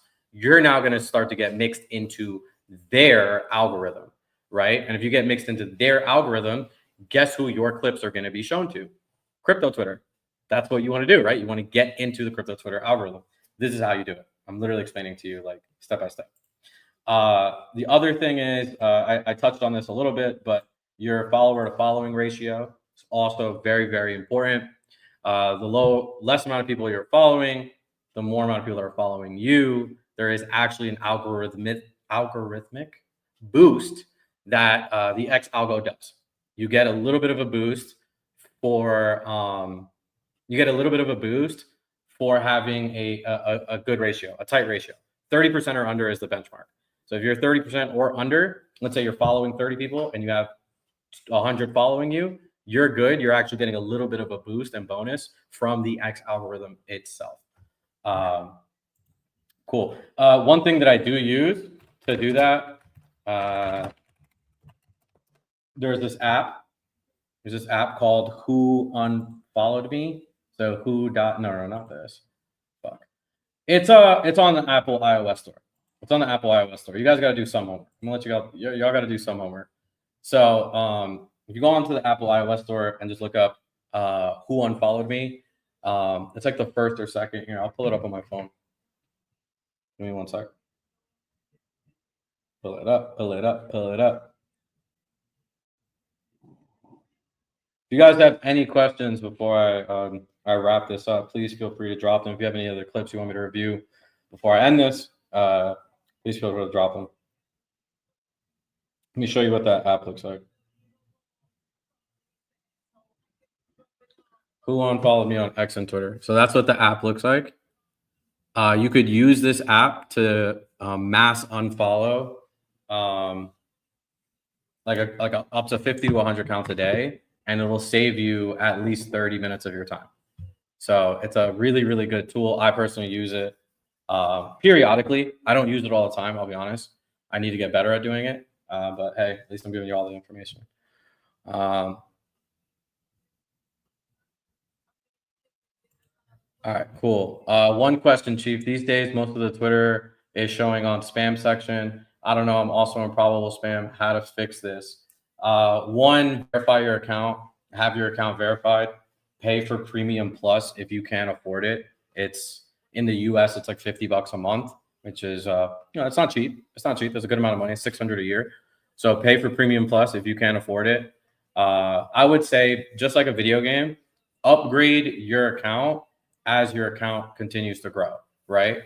If you make $150, if you make $50 from a Clipper campaign, reinvest like $10 to $20 of that, buy X Premium. You know what I mean? Do a quick giveaway, do a $10 giveaway, whatever, you know what I mean? But invest into growing that account further. Definitely, because that is your moneymaker, right? If that account made you money, the more you invest into it, the more money it can make you. It's like an asset. It's a digital asset. Also, to Kaneki's point, right? Like you can get shadow banned, like all these different things happen all the time. That's why I personally would recommend get the hang and feel, right? Like create your first account or start posting your first clips, however you're going to do it, whether you're going to use your personal brand or make a separate Clipper brand. Start doing either one, right? And then as you find success in doing it, try to replicate that and create more, right? At the end of the day, if you have an army of 10 plus accounts and one of them is shadow banned, you're good. You still have like 9 more, right? So it's also a little bit of a numbers game as well too. The reason why I don't go out and suggest people to make 10 fucking Clipper accounts tomorrow is because you need to figure out what the fuck you're doing first. Figure out what you're doing first, figure out the branding, figure out the reach, figure out the impact, figure out the engagement, figure out getting monetized, get paid first. Then once you're like, oh shit, I got paid from doing this, now you could go a little bit harder. Right now you can go a little bit smarter, right? You got to go smarter before you go harder. But yeah, I mean, that's overall that. I mean, that's how you avoid that as best as possible is you have to invest into the account, get premium plus, verify. Also don't overdo it, right? Like I've seen people do that too. They'll post a clip and then go and reply guys spam that clip 500 times. Like you're going to get blocked and banned. You're going to get blocked and muted by a lot of people. Now, if you do it like 5 to 10 times to really large impactful pages that ends up getting you a good amount of impressions, that's completely different. I'm not going to cover that strategy right now. The ones in Clipper U that know the sauce, I want y'all to hold the sauce, bro. Do not give that shit out. Do not tell people what we're doing that's working, bro. Deadass. Don't. I'm so serious. Y'all want to keep making money on these Clipper campaigns? Don't give out the sauce, bro. Don't give out the sauce. Can you show us the app one more time from Toady? Yeah, give me one second. So it's called this. It's called Who Unfollowed Me on X/Twitter. They have a free version that allows you to do up to 20 unfollows in a day. And then they have a paid version that allows you to do up to, I think unlimited. You could unfollow, but I wouldn't, never unfollow more than 50 to 100 people in a day. Especially as a small account, you will get banned or shadow banned. So I wouldn't recommend doing that, but I would regularly clean your account out, Hey, yeah, Khalid knows the game. Alpha House Clips knows the game. Hey, if you don't know, you don't know. And we're not giving that sauce out. You're going to have to join Clipper U. I don't know what to tell you.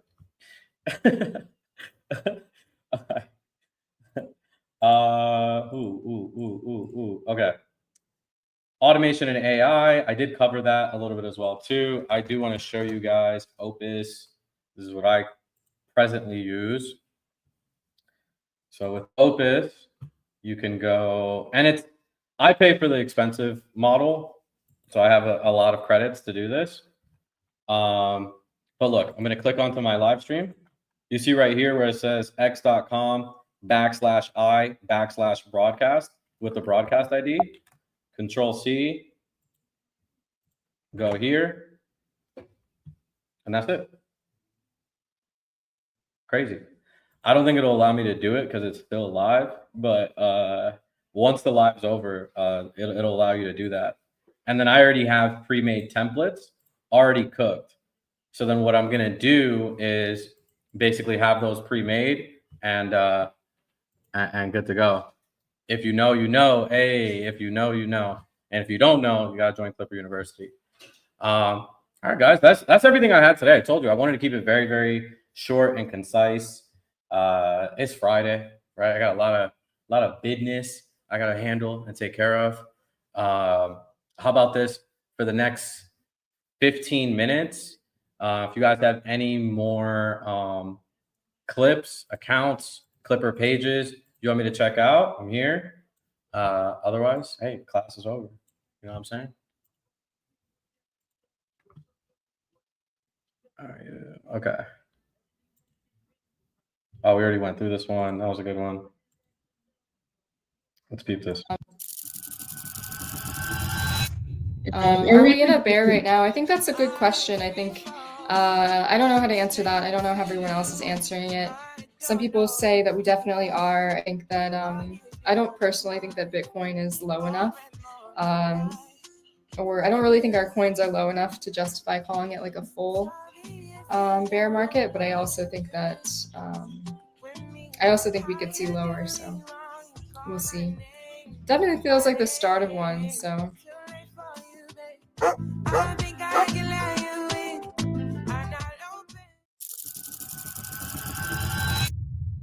Are we in a bear right now? I think that's a good question. I think I don't know how to answer that. I don't know how everyone else is answering it. Some people say that we definitely are. I think that I don't personally think that Bitcoin is low enough, or I don't really think our coins are low enough to justify calling it like a full bear market. But I also think that we could see lower, so we'll see. Definitely feels like the start of one, so. All right, cool. I just hit up the TG, told the TG, hey, if you have any all right, let me check. Clip with Khalid. I actually like your account a lot, and I actually do have some feedback I want to share with you. Okay. I like the branding. You know, you had a unique editing style. This I think it's an A1 fucking clip. It's not a bad clip, bro. It's not a bad clip at all. All right, let's peep. Honest feedback. I'm gonna give some honest feedback. On some of these things. Bro, I fucking love this page. This is actually probably one of my favorite clips, and one of the best performing Clipper pages actually is Stitch Clips. Like, not even joking. Stitch Clips is one of the best performing Clipper pages. So if you guys want to learn some shit, study Stitch Clips, bro. Not even joking. Like, definitely study Stitch Clips. All right. Anyhow, the one feedback I will have for Stitch Clips after this next round of payouts, buy premium, bro. Go get X Premium. Gonna send out some payouts today. Go buy X Premium. Do it, please. Because it's gonna help your account. I don't want your shit to get shadow banned. I don't want your shit to get banned, bro. You have a good thing going. Protect that shit. Go buy premium. Do the right things. Keep reinvesting into the account. I have a free AI auto clipping tool because Opus is like what, 20, 30, 40 a month. So I'm gonna send you that tool. I think I already sent it to you, but I'm gonna send you that tool and then go buy premium. The other thing is like, I don't actually mind the handle. It could have been a little bit cleaner, like without all the extra S's. Who gives a shit? Because he's still performing. He's doing crazy numbers. Whoever owns and runs Stitch Clip, I actually don't know. Being so serious, people think I'm running all this shit. I don't know. I genuinely don't know.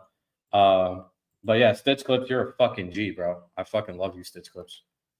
Stitch Clips, it's my G right there. Fucking love Stitch Clips, bro. All right.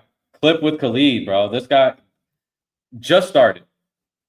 September. You see this? Start date September. Video clipper turning long content into viral moments, highlights, edits, storytelling. Fucking banger description. By the way, Stitch Clips, your description was really good too. Branding, you already have your own unique branding to it. King, I'm gonna go through your submission in a second. Branding's already A1. I will say this. As far as the name and handle, and I'll let chat, you tell me, like, chat, if you guys have suggestions, like, how would you change this a little bit? Like, I don't mind Clip with Khalid, but I feel like he should just go with Khalid, maybe. I don't know. I think either one is fine, but I think, like, I don't know. Could it be cleaner? Anybody have suggestions? Like, what do y'all think? I'm gonna ask the TG as well too. Give me one second. I'll take a screenshot of this. I'm gonna ask the TG real quick. 1 second.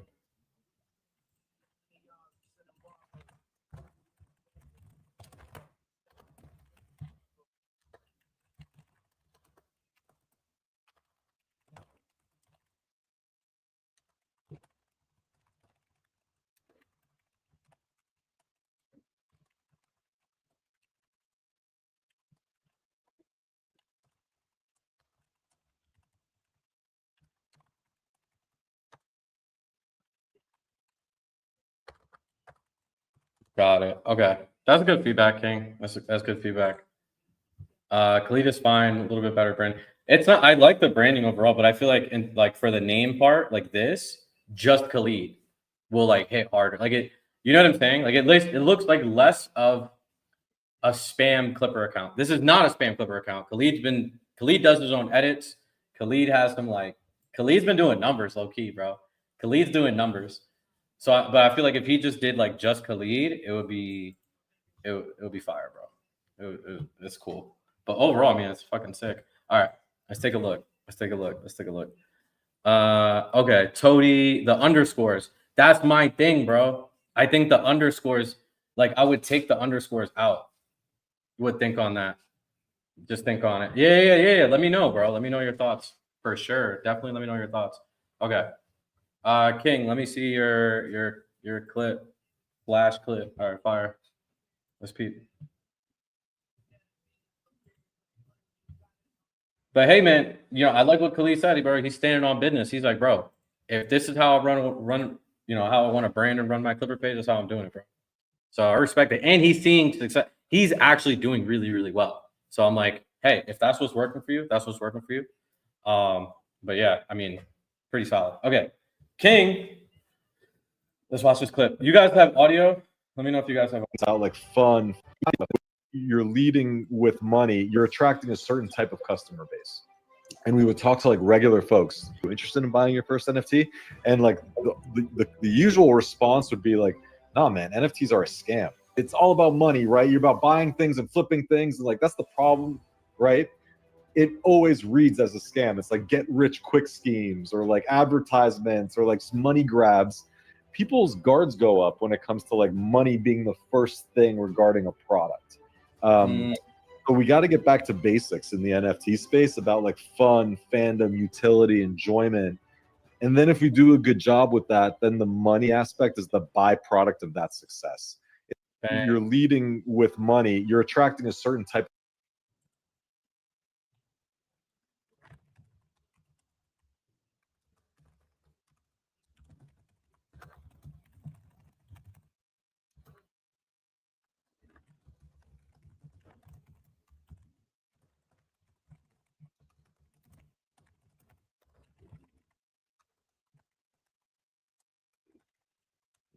Yeah, bro, that's a good clip.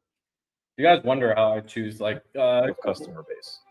And we would talk to like regular folks. That's like it's like a buying your first NFT, and like the usual response would be like, "No, man, NFTs are a scam. It's all about money, right? You're about buying things and flipping things, and like that's the problem." He's insane. You guys have audio for that, right? I just want to confirm. That's a pretty solid clip. Oh, so I can do it now, but I'm not gonna do it yet. These are some clips I was working on this morning. I have like a whole thing here, but I'll share you guys some clips. I got some big campaign, bro. I have another campaign for anybody that's in the Telegram. That's gonna go. Well, we have a flash campaign today, which is gonna be this stream itself. So if you're already watching, you might as well start clipping it. That's the flash campaign, and then there's gonna be a little bit of a bigger campaign that's announced today. So if you were just paying attention, you caught it. If not, you're about to find out. Y'all about to find out. Okay, cool. Let me see if we have any more in the TG I could check out.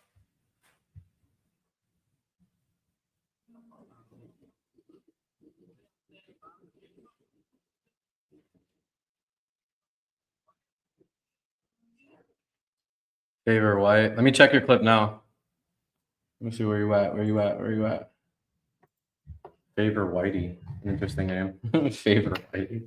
Sounds crazy, I'm not gonna lie. All right, let me peep. Mental health. I'm bullish on USDT only, please. That's so funny. I'm bullish on USDT too. Very strong coin. I highly recommend that one right now. Buy more. Unless the depegs, but I don't think anybody worries about that anymore. But that used to be a concern. Like, you guys are familiar with that, but the whole like scare about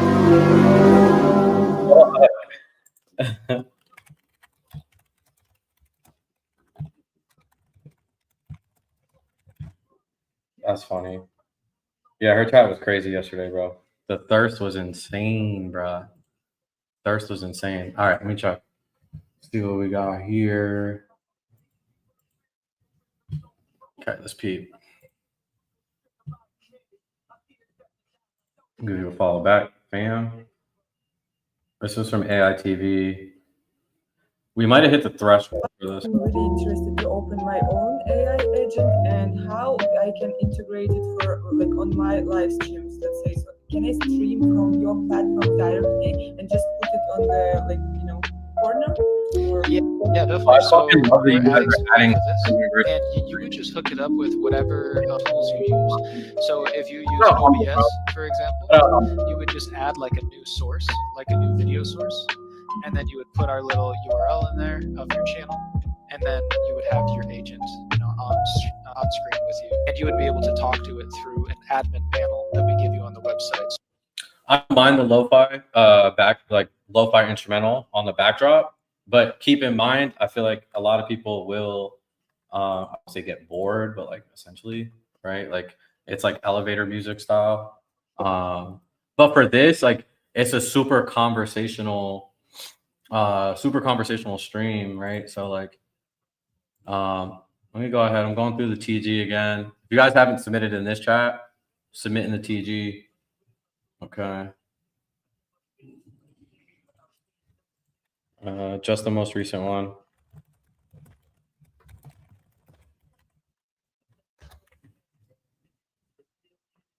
Ooh, should we pick the winners for Eva's Flash campaign? Should I pick the winners? Or should I just do that in the TG? What do you guys think? If enough people in the chat tell me to pick the winners right now, I'll pick the winners right now and start getting payments on top. Chat doesn't tell me that, then we'll be back. We'll be back. Let's see what's good. Let me ask the TG.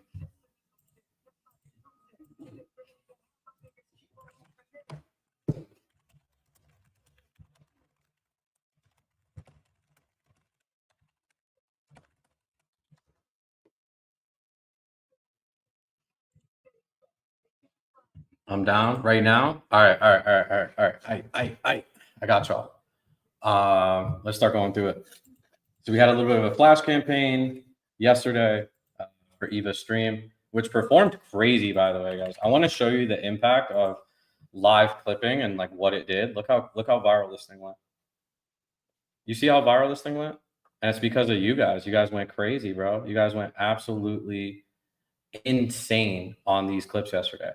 Insane. I don't even know the total metric as far as numbers yet. I will find out later today and let you guys all know.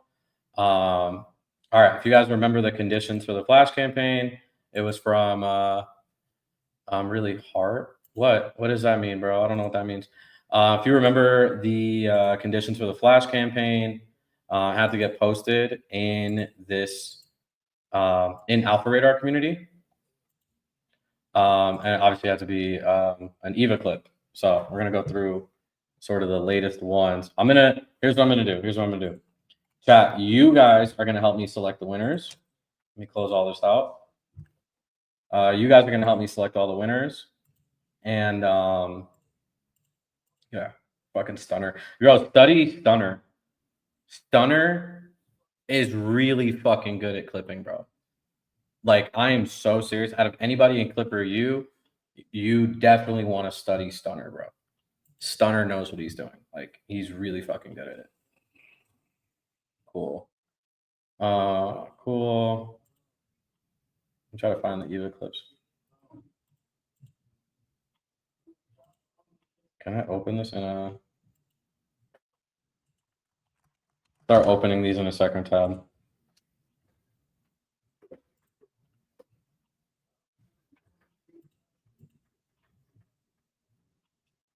How to boost X score on wall chain. I'll go over that in a second. Right now, we're doing this. We're doing a giveaway account. Doing a giveaway. So, trying to find all the different clips. Bro, y'all went crazy on this, by the way. I want to see the total amount of clips we generated. I think it's a lot. I'm pretty sure it's a lot. Pretty sure it's a lot. Okay. We're gonna add tabs to new group. We're gonna say Eva Flash Campaign. Okay.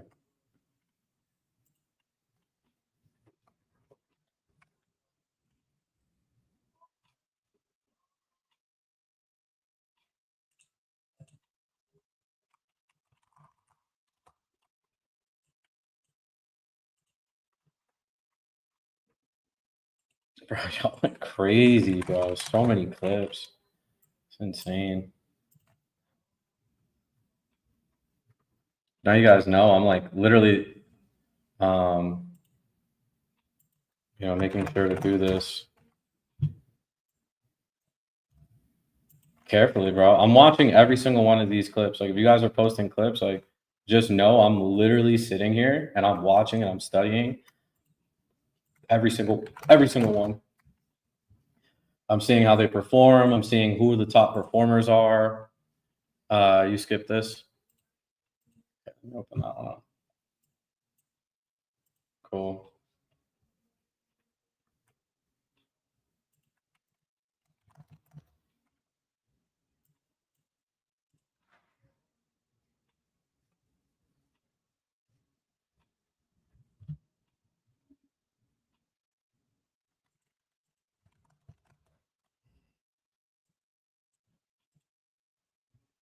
Like I told you guys yesterday, it's this flash campaign is not just based off of the impressions or the engagement. You know, I'm looking for like good video editing, right? Like unique video editing styles. Like, and as a matter of fact, y'all are looking, bro. You guys are gonna help me pick the winners. So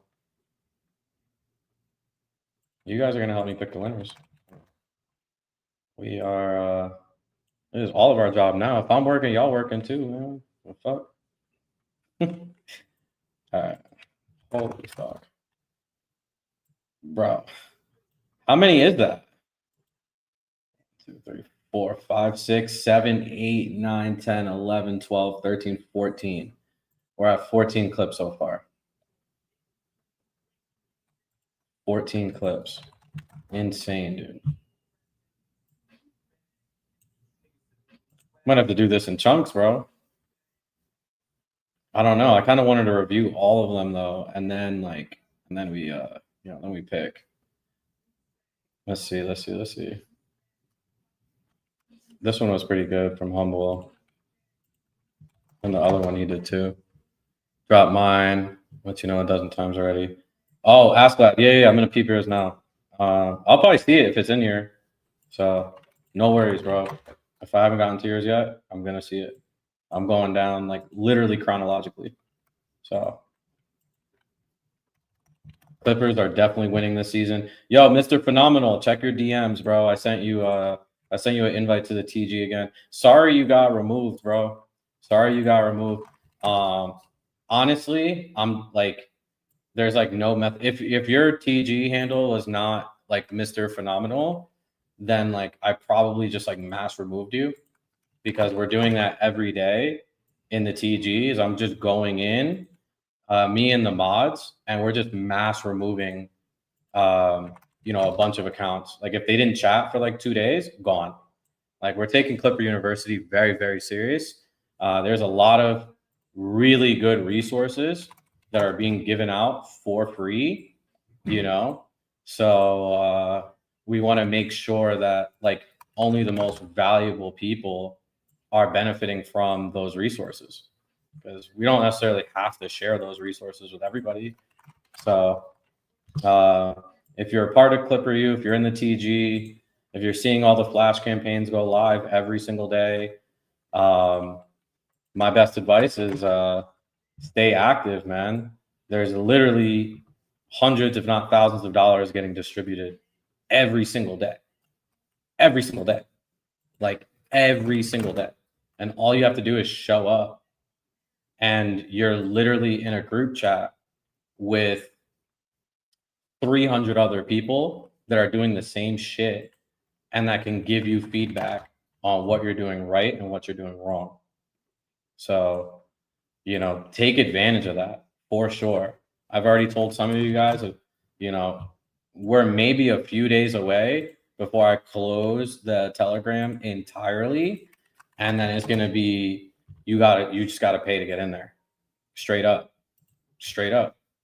you know? So at least, hey, I'm giving you all the forewarning. I'm giving you all the heads up. I'm letting y'all know. So if you're in there, you got the link, you got approved, you're good. But just know that, nothing is promised. Your spot in there is not promised. And if somebody's going to come in and work harder than you, you might lose your spot. So that's the thing. If somebody's going to come in, work harder than you, take advantage of the resources that they're being given, and you're just like chilling, hey man, somebody else is going to take that spot. Bro, some of these fucking clips cook, bro. Holy fuck. How many did you guys enter, dude? We might need to do more than 10 winners, bro. Realistically. So many. Holy fuck. Y'all cooked, bro.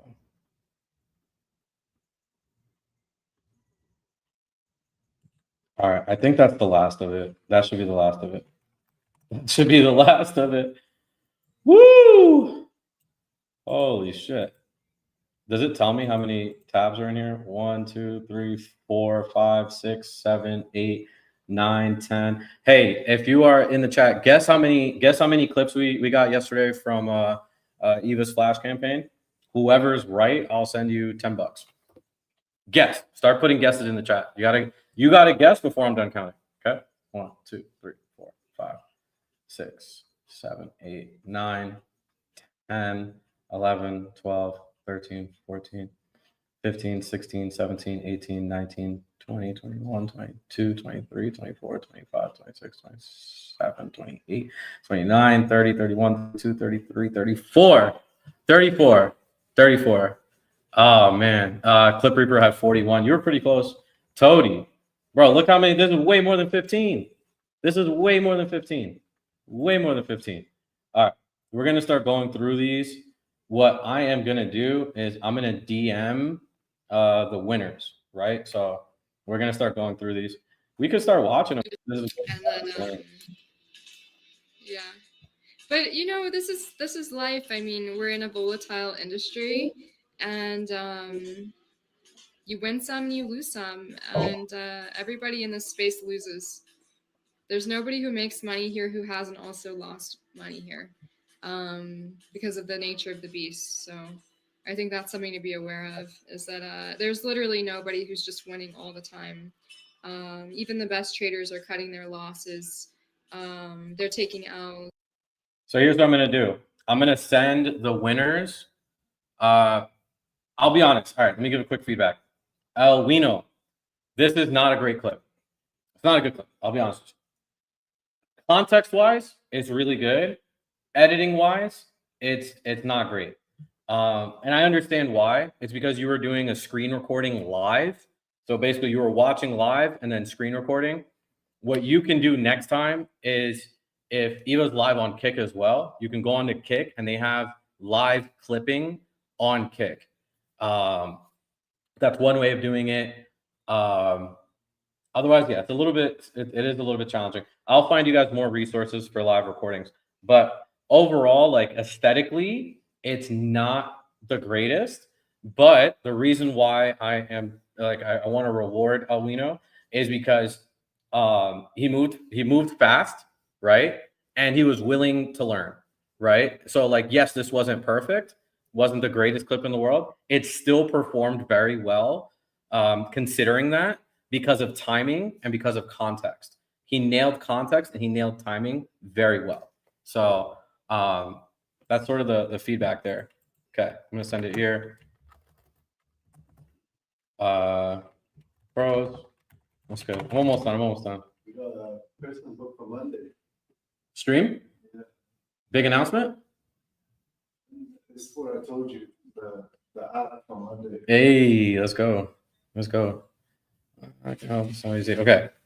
Pros, context, timing, willingness to learn and improve. Cons, low quality screen recording. Oh, shit. Low quality screen recording, minimal editing effects. Could have had better personal branding aligned.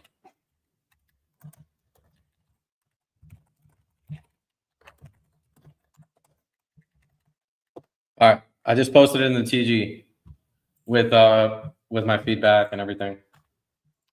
All right, next one. This is GC. Let's watch this. But also,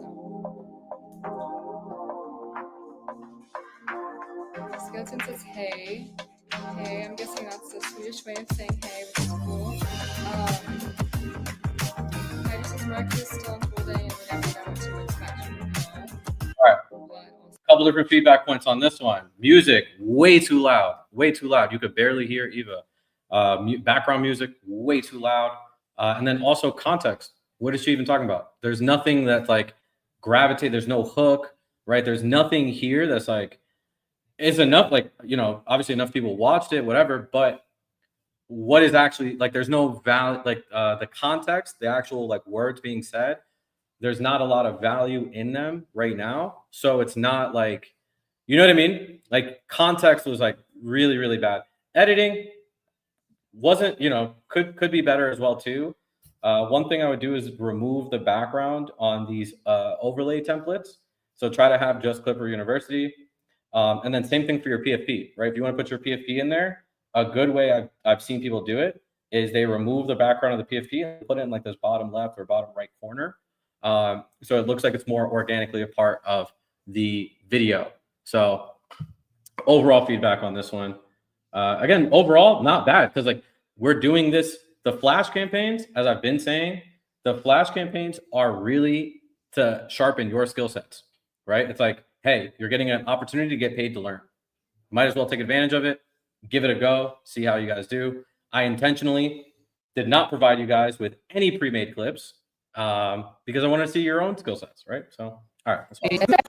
What can I say about Monad? I actually don't know. I mean, I know a little bit about Monad. I think some of my friends are quite bullish on it. I'm familiar with Chog, the NFT. I have my eyes peeled for that. I think that community seems very, very strong. So I'm kind of excited for that. I also am familiar with the Monad will have obviously its own meme coins. So that could be bullish. So basically it's I don't know, it's interesting. I'm excited for it. Both the meme coins, the Chog NFT, and just the potential opportunity. All right, pros. Good caption, no branding. Alpha House Clips, you know better. You should have had some branding. Definitely take your logo, throw it on there somewhere over the top right corner, top left corner, wherever. Captions, really, really good. Personally, like the background music because it's a very popular, familiar song. You notice clips go viral on TikTok all the time because of that, because of the background music they choose to use. So really, really good from that standpoint. I would still remove a lot of the fluff, right? The ums, the ahs, the like I know it's really meticulous in terms of editing. Like it could be a pain in the ass, but it's worth it because I felt like as I was watching this clip, I was getting dragged through it. Like I want to be able to like just watch it all the way through. So you have to like remove the ums, the ahs, etc.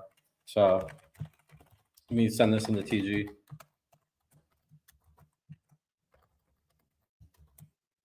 Okay, flash campaign number 2. Pros, good caption, really good background music, captivating, popular song, great. Cons, no branding, and what else? No branding, background music was a little too loud and needs to remove fluff.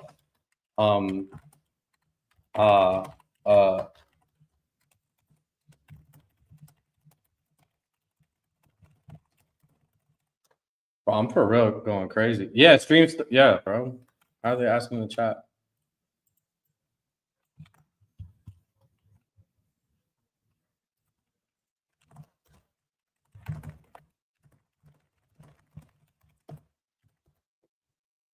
W edit overall. Yeah. Shout out Khalid.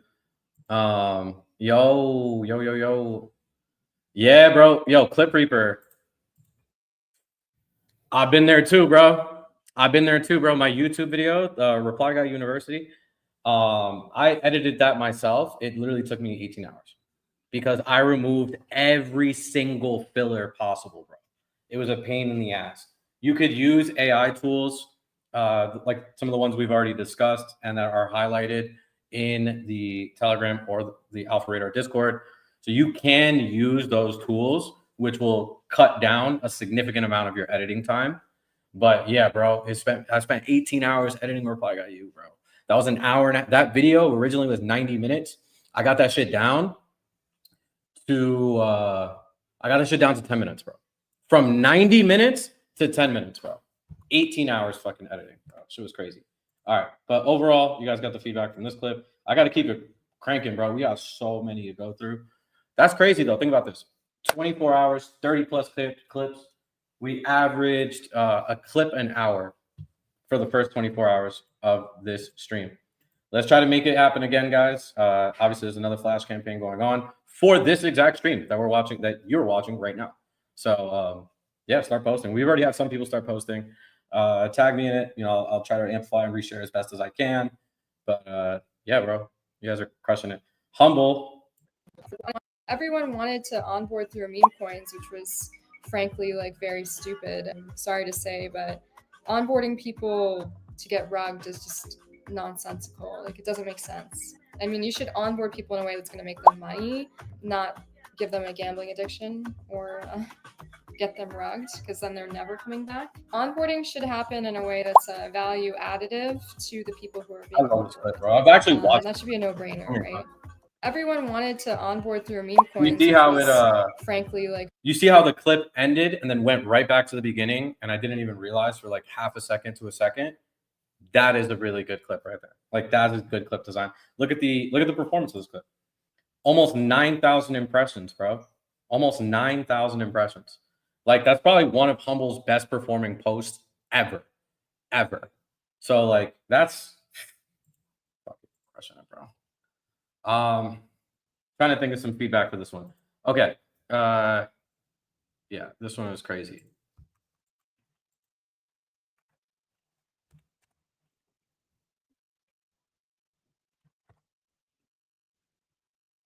Okay. Flash campaign number 3.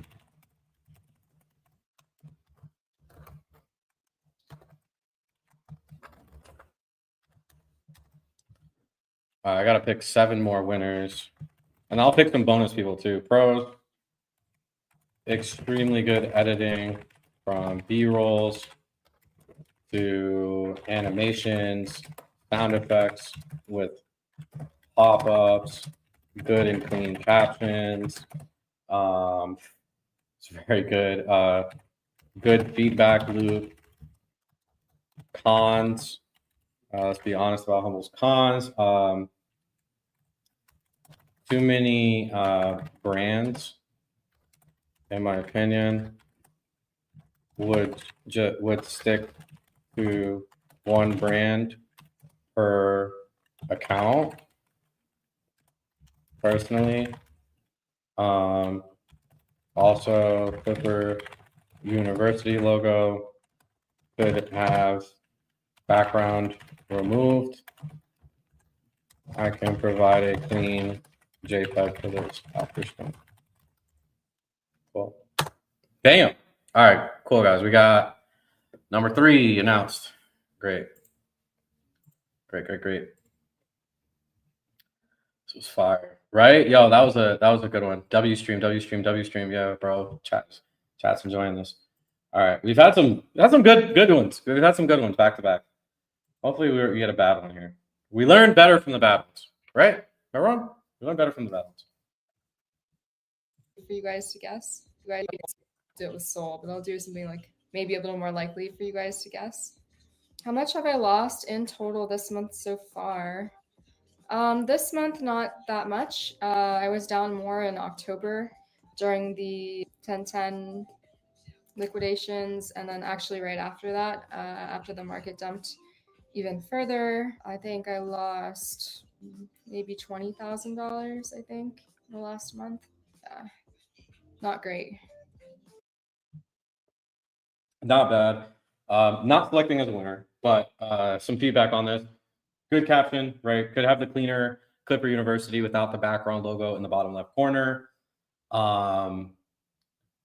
Context isn't bad at all either, right? Like that's a good clickbait. I lost, Eva lost 20 grand last month, right? Like good, really, really good clickbait, really good context. I just think you could have removed, like this could be a 15-second clip. Instead of 30 seconds, it could probably be 15 seconds. If you remove all the fluff and try to like hyper optimize it for virality. Like if this was 15 seconds with a couple different B-rolls, bro, this shit would have 10K impressions right now, So, all right, cool. On to the next. We're cranking through these. Fuck, bro. Why did I sign up? All right. Yo, clips. This one didn't go crazy as far as impression. And he could have sped it up. Good Clip Reaper. He could have sped it up as well, too. These are I want to learn, improve, and grow. Alpha Faded Army. Yeah, I'm getting to it, bro. I don't know if you missed it early in the stream, but I literally have every single clip that was posted within the last 24 hours.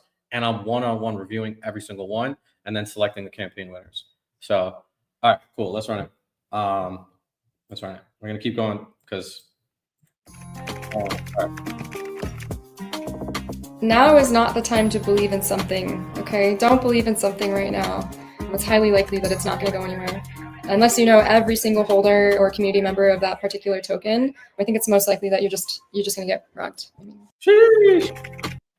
Fucking banger clip. Okay, this one didn't perform crazy well.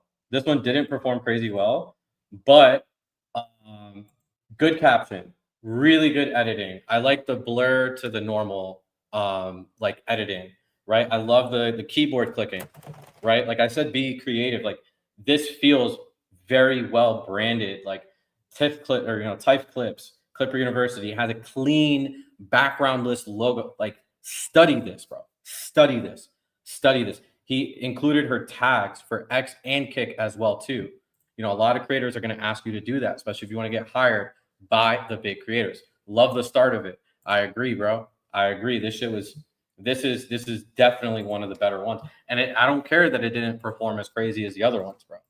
I don't care. Like it was really good. Very well done. Objectively, right? Like, okay. Flash campaign number 4. Cool. Pros. Extremely good editing. Please study this. Blur to normal. Intro. Plus the keyboard sound effects. Plus the extremely clean branding in the top right corner, plus including Eva's socials in the top left corner, good captions, etc. Hey, WW. Well, that's good. You want to pull up? Yeah. Come through, bro. Come through. Okay, extremely good editing, cons. Bro, honestly, I honestly can't think of any, to be honest. This is a really good clip to study and learn from. He did a banger job. All right, that was number 4. We got 6 more winners. And the duration, bro. Good fucking, really good catch there, bro. The duration was lit. Yo, Noah's here. What's good? What up? Doing a giveaway? We're doing, I'm doing some Clipper U giveaways. We had a flash campaign yesterday for Eva's live stream. She hit 100. Disgusting, bro. Disgusting. 200K plus. 200K plus impressions, In one day. 124K views. That's insane. Just retarded. And we did that. I'm not saying we did that, but like Clipper University definitely fucking helped because you guys posted. Look at all these clips. These are all different clips. All of this right here. We had over 40 clips get posted in 24 hours. Let's go. Shout out to you guys, man. Yeah, it's fucking insane. Long time no see, Noah. Yeah, Yes, bro. sir. He's You'll here. see me soon. Lopo's pulling up tomorrow. We're gonna do a little You doing a gambling stream with Lofo tomorrow? Yeah. Okay, chat. I'll let you guys know when that's live. All right, that was Type Clips. If you end up seeing this, shout outs to you, bro. I'm literally gonna use your clip as a reference for all the other fucking clippers that are ass right now. Yeah, that was really good. Okay, this one performed pretty decent as well too, but I have a lot of feedback to give it. Yeah, all right, let's just watch chat. We're gonna watch together, and then let me know how you feel about these clips as well too. I definitely feel like if you're playing a game, you want it to mean something, right? Like it's more interesting. I think it's the meaning of the game that matters a lot. And like the attention. Background music too loud. Can't really hear I it. know the large studios are just like replicating things that have worked in the past. Not really inspiring. You can barely hear it. I definitely feel like It was stolen. Yo, he stole this clip. Stolen clip. Stolen clip alert. All right, we're posting this. Who he stole it from, bro? Hey, double check that before we go. He off. stole your clip? Wow. Y'all lying, bro. Ain't no way. Was this a stolen clip? Honor system. Hey, yo. No. Hey, listen. Listen, anyone outside of Clipper University, steal their fucking clips. Inside of Clipper University, don't steal each other's clips, bro. Don't steal your voice. Don't steal your boys' clips. If it's somebody else, steal their fucking clip, bro. Fuck that shit. But if it's inside Clipper U, don't steal clips, bro. Come on, man. Come on, man. Hey, and you know, it could be you could have picked a better clip too. You could have picked a better clip to steal. If you're gonna steal, steal a better one, bro. You steal a better one. Clip Reaper will probably even tell you that's not even one of his best clips, bro. That was like the mid. That was a mid clip. That was a mid Clip Reaper clip. L clip. WB, but like. Talk my time out. No, I believe you, bro. Clip Reaper, I believe you, bro.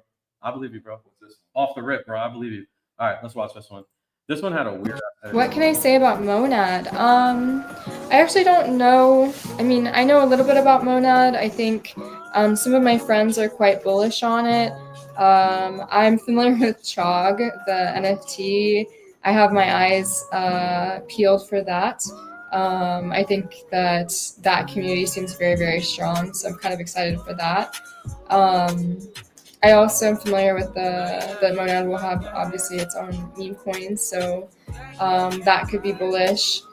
So basically, it's I don't know, it's interesting. I'm excited for it. All right, I'll be honest. This could have been cut down probably 50% minimum. It was a little bit too long. Also, the editing style, I told y'all to experiment. So I'm glad you experimented anyways. Background music was a little bit too loud. Not as loud as It was better. It was better. It was better than the other one. Background music still a little too loud. And then the editing style is like, it's just weird. Like, I don't Why did they do like the picture-in-picture framing? if they did it in the middle, maybe it would have been better. Yeah. But while I was watching this, I don't know what the fuck to look at because I kept looking at her face here, but then she's talking here. Then I'm looking at her face here. Clean branding, Lucky. You did a clean branding there. Maybe add some cuts, like Add some B-roll. There was no B-roll. You could have sped it up. There was a lot of ums and ahs. I was waiting fucking 15 seconds to figure out what Monad project she was going to mention.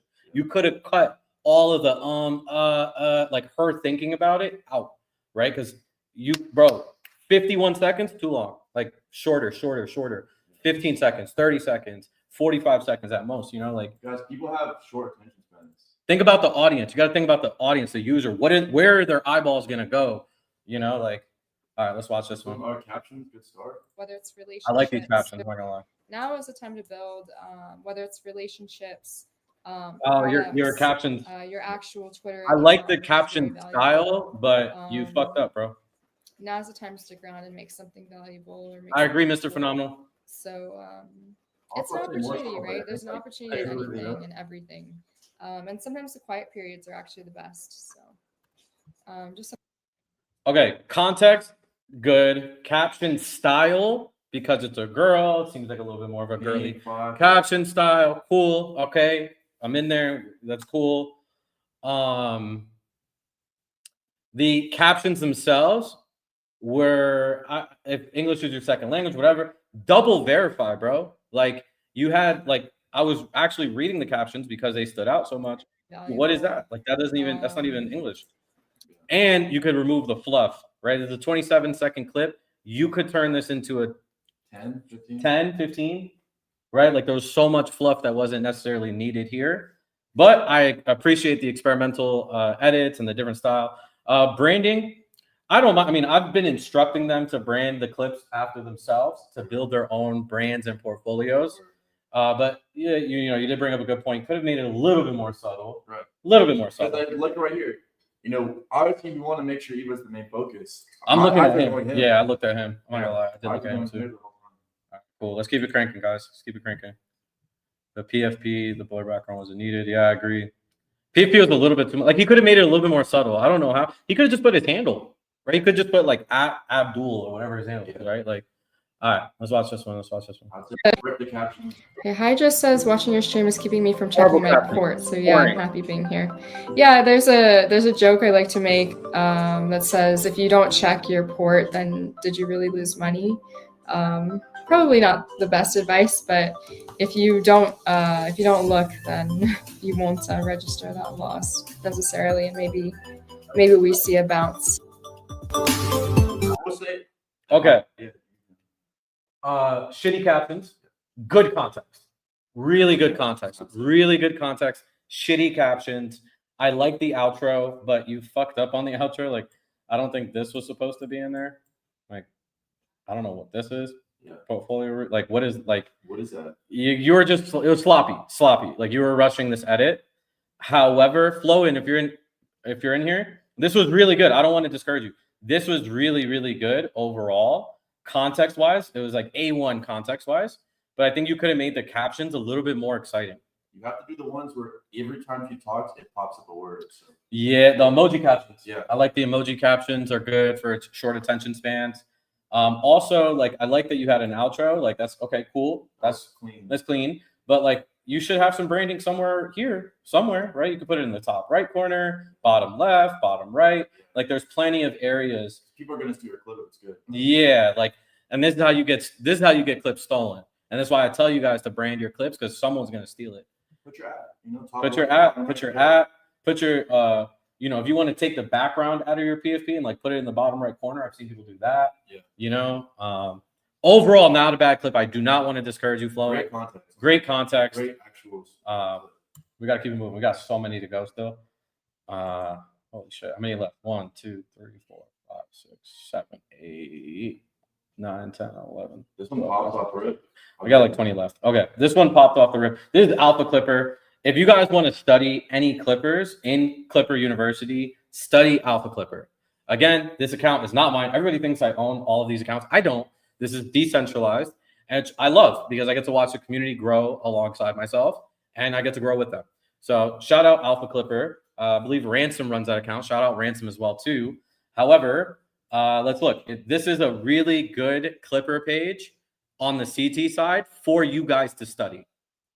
Study Alpha Clipper for sure. All right, let's watch it. The variance is I lost 40K. That actually makes me feel better to hear that it's not just me.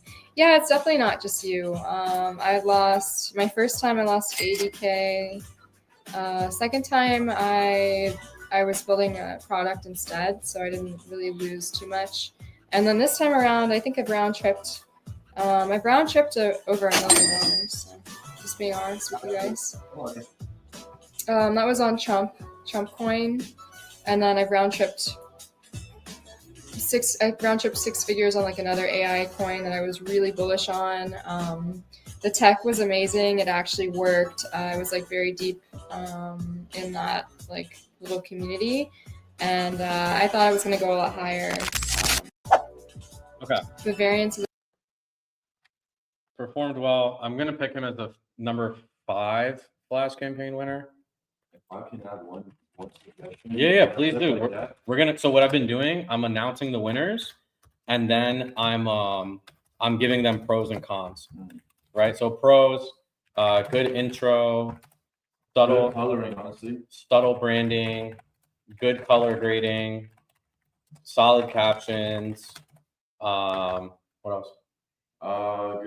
Good caption. Good outro. Good music. Music could be a little bit more quiet, but it was a decent Good outro. Good music. Subtle brand, Could like good be a branding. bit. Maybe I'll Could be a bit. make his branding could be a little bit more popped up because it's just white on white. You can't really tell. But like for this clip, she just talked about how she lost $1 million. Like you need to emphasize B-roll, that yeah. Like she just said, I lost $1 million. Like that needs to be. You like, could have a scream, right? You could Yeah. be like, ah! And then like you do a different clip, and then you come back to this one. Exactly. Like you're trying to get the attention of like the craziest ADHD generation of all time. exaggerated. Oh my god, she did what? Like that's what I was saying. But W Okay. faded. I'm gonna get back to work downstairs. W Clipper University. Keep it going. Keep it going. All right, cons.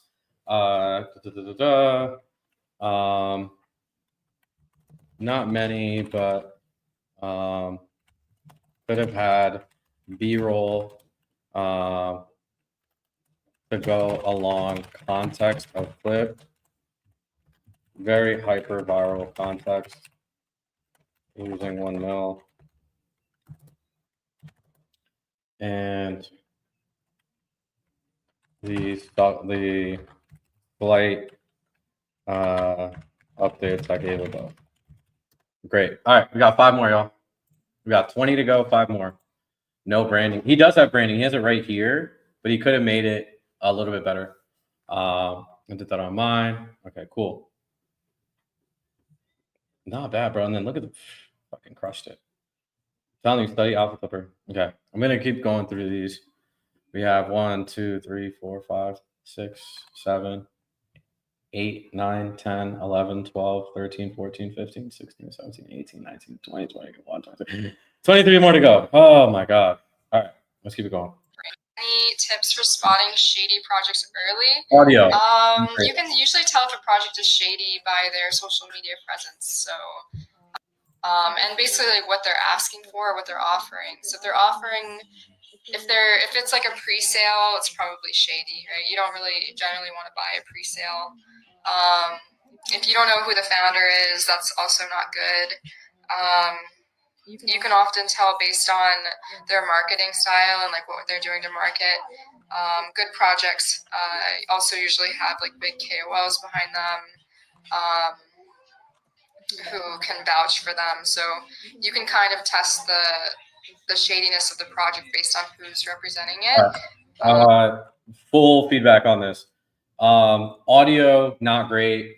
Captions, okay.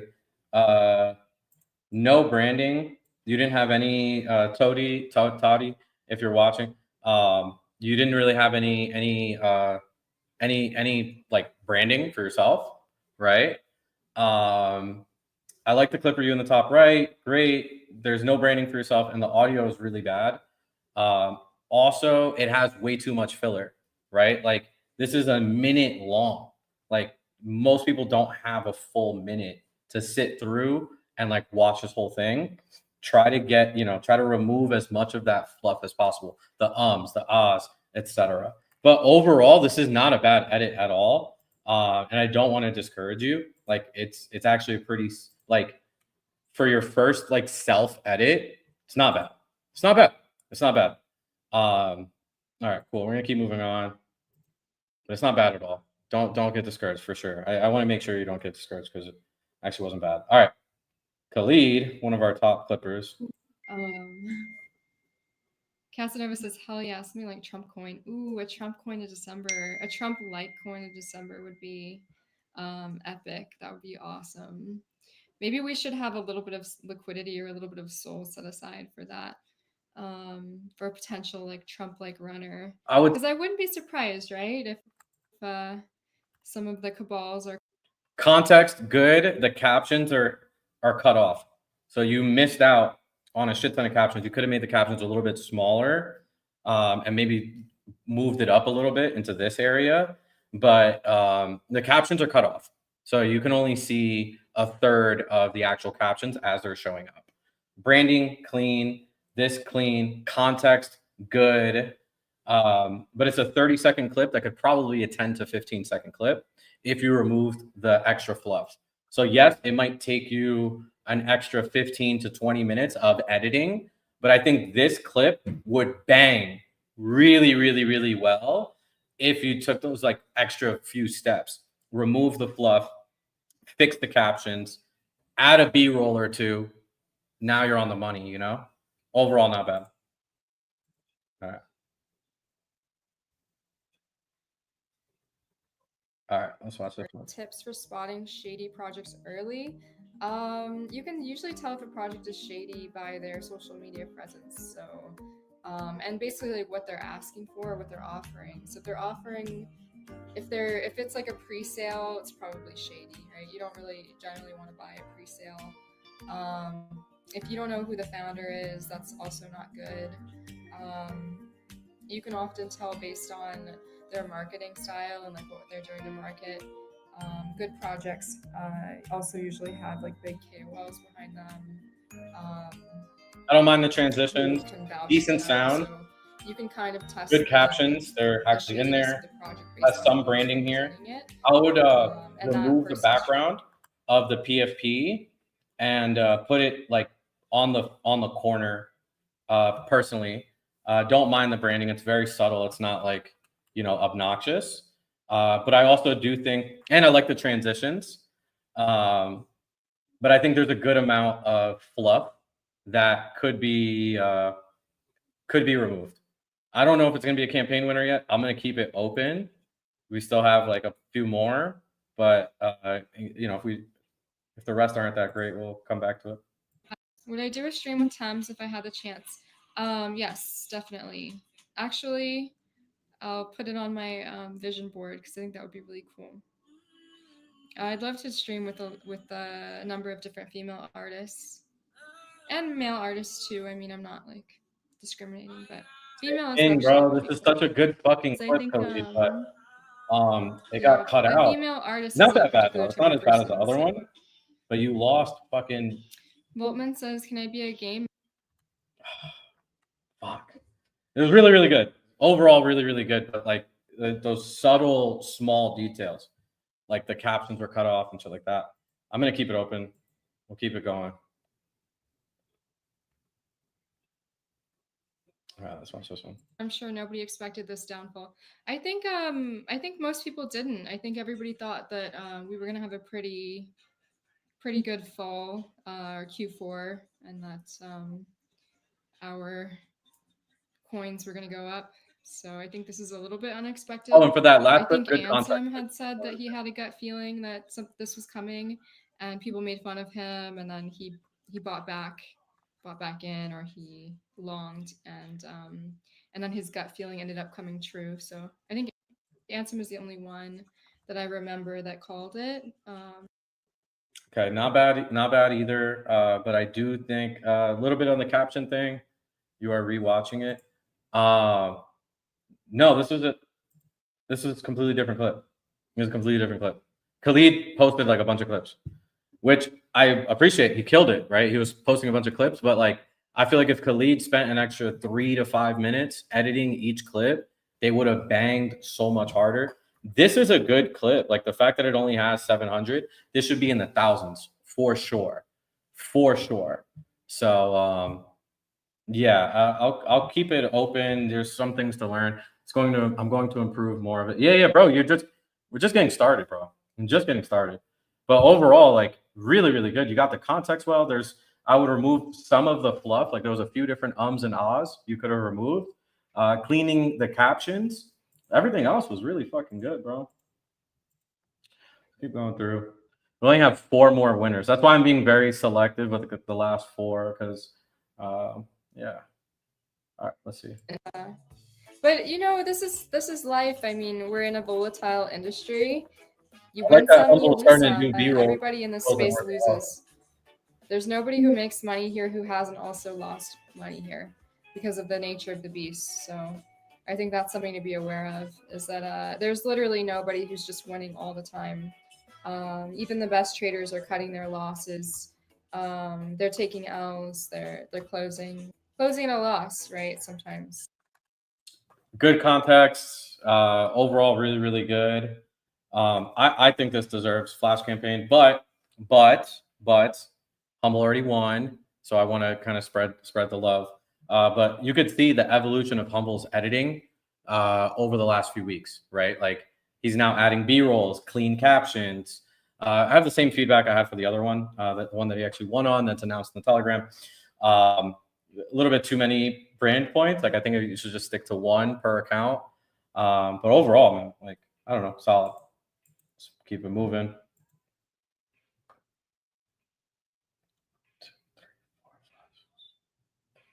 All right, we got a lot to go. She's holding Aster right now. I am also holding Aster. I have spot Aster. Closed my longs a while back, but I still have spot Aster, and it's been pretty strong lately. Actually, I think we'll see what happens, but it's definitely not bad. This one, okay, so this one actually had clean captions. This one actually had clean captions. Overall branding, great. Khalid, I'm going to give you this one as a flash campaign winner.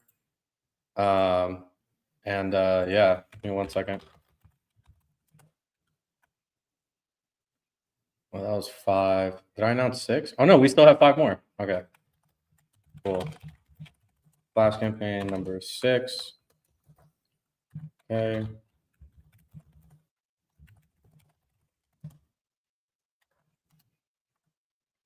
Good captions, good branding, good captions, good branding, good context, community, cons. Could add an intro. Oh, really good length. Attention spans. Could add an intro, possibly an outro as well too, just to further solidify your personal lead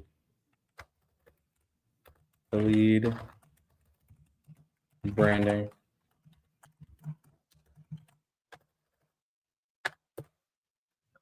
Flash campaign number 6.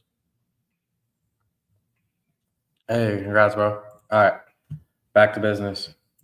Cool clip. I agree. All right, back to business. So we have 6, 7, 8, 9, 10. We got 4 more to go.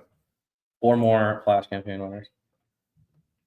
And we have 1, 2, 3, 4, 5, 6, 7, 8, 9, 10, 11, 12, 13, 14, 15, 16. Okay, we have 16 more to go. So 25% chance. It's pretty strong, I think. What are my thoughts on Zcash? I don't know, it's pretty strong, so I mean,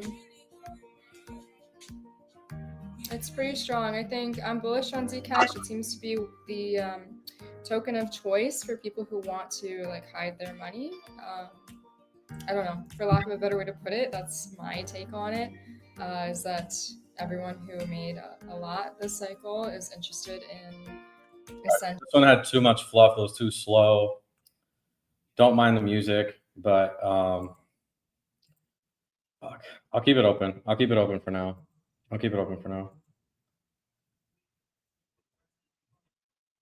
You guys enjoying these clip reviews? Let me know if you are in the chat, or any questions you have. Honestly, now is the time to stick around. For those of us that enjoy building things, it's actually quiet enough to do that and not. Are you nervous? I don't know, not get drowned out or feel too much pressure, because obviously building stuff in a bull market is a little bit crazy and people usually rush things. So I think sticking through the bear gives you the best chance of success when the bull market returns. So I think now is the time to build, whether it's relationships, or stick around and make sense. The quiet periods are actually the best. Yeah, yo, right. I like this. It didn't perform crazy well. Still haven't seen my clip. Crypto Ed, send it in the chat. This is gonna be number 7. Like I said, bro, it has nothing to do with the actual performance, like from a number standpoint. I just wanted to see. I mean, you guys see, I'm doing this 100% transparent. Like, I wanted to see, whatever, experimentation, different editing styles, whatever. Good caption. Let's go back. Good caption really breaks down the context of the clip.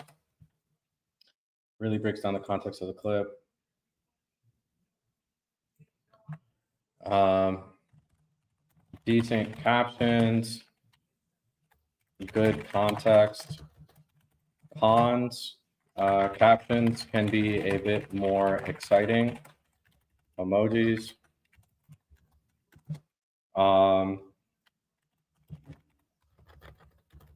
Could have subtle branding on the main portion of the clip. Nice to have outro, but could be a bit better quality. Captions could be even more exciting. Could have subtle branding on the main portion of the clip.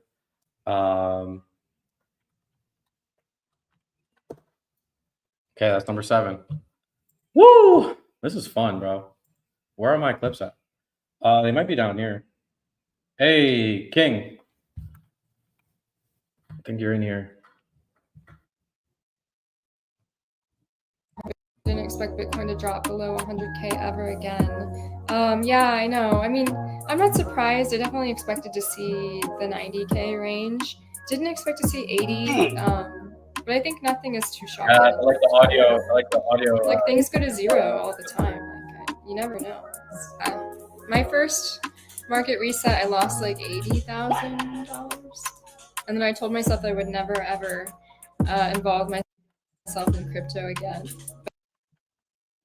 Yeah, I can see why this one did numbers, bro. Fucking good ass at it. Good ass at it. Solid fucking at it. Really solid at it, bro.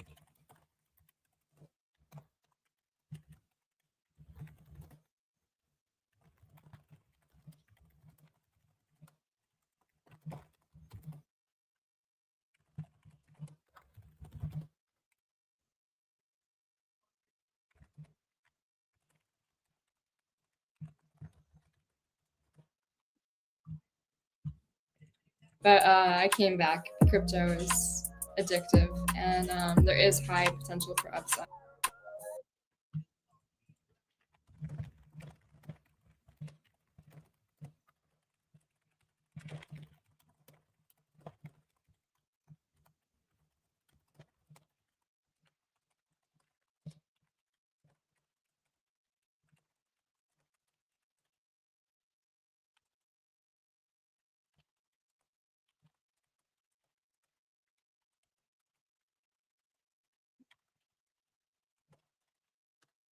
There you go. Good shit. We have 9 and 10. We only got 2 more. This is a good clip. Yeah, it was, bro. For sure. For sure. We only have 2 more, guys. So I'm going to have to be very selective. 1, 2, 3, 4. Okay. I'm doing okay. My bags are down horrendously, but overall doing all right. Could be worse. As long as we're here, I think that we're pretty fortunate. So I am down about like 10% today, I think. Actually, let me check. Not too bad. Not as bad as some people. It could be much worse. Oh, I'm down about 7%. I'm not holding Bitcoin right now. So I'm not personally holding Sol. Are we in a bear right now? I think that's a good question. I think some people say that we definitely are. I think that I don't personally think that Bitcoin is low. All right. I like this one. I don't think it's going to be a winner. This one I can't. Either way, it's a only, please. funny clip, but bro. I'm bullish on USDT too. Very strong coin. I highly recommend that one right now. Buy more. Unless it depegs. Audio editing. Okay, that one's not bad. I saw that one this morning.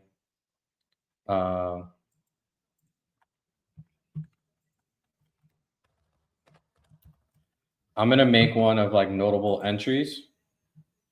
All right, let's watch this one. Yeah, Cardi says this cycle is really different. Yeah, I agree.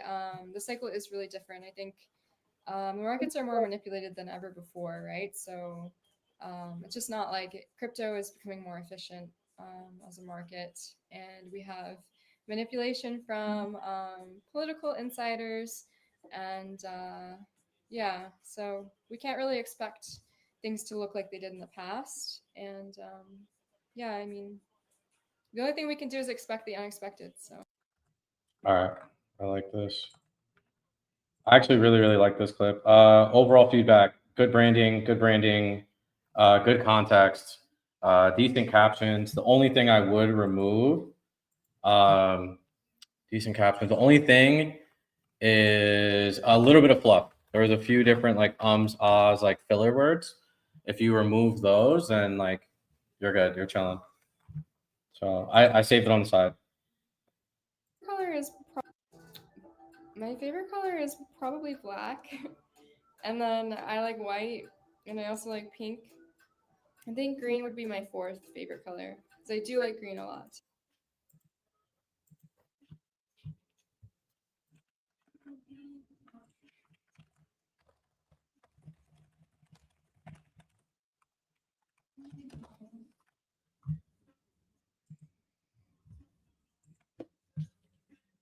All right, Clip Reaper, I'm finally on yours.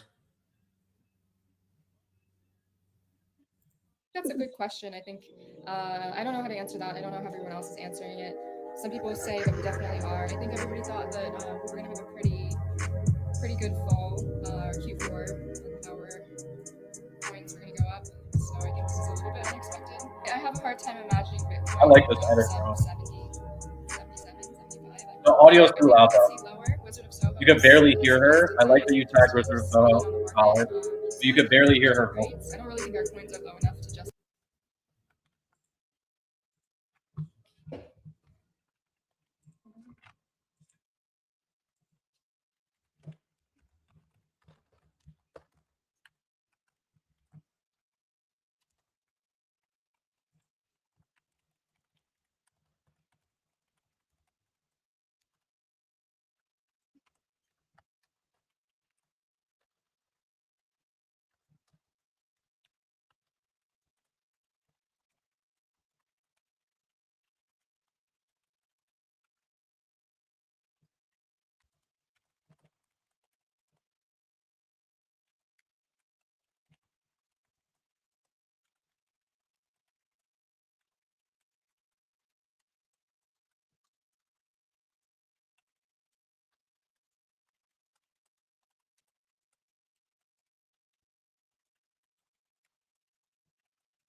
All right, cool.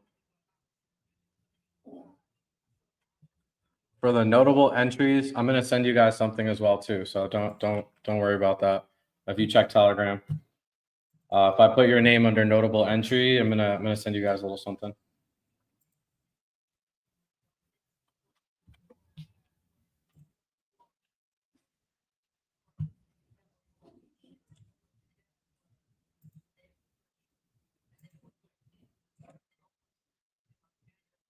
Need a feedback on the second clip. I got you. All right, let's watch this. I actually really I like think this edit. that Any just is good to expecting the learn from too. unexpected is really the best move. Casanova says I got rugged with Wojak's brother meme coin. Interesting. Yeah, I feel like most betas, except for Chill House, are not successful. I try never to buy any like beta token of any kind, except for Chill House. But otherwise, betas are just a surefire way to lose money.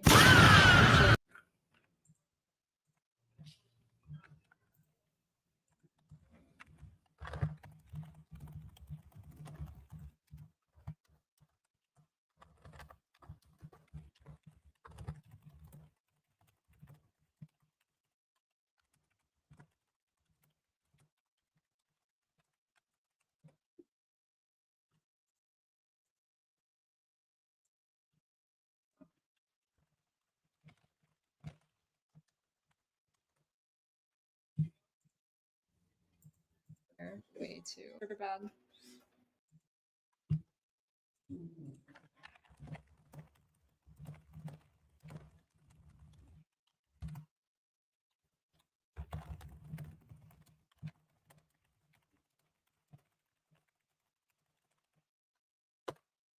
All right, cool. That was number 10, guys. I'm gonna still review the rest of these. Yeah. My first market I like reset, I this. The lost top like right corner is really cool. $8,000.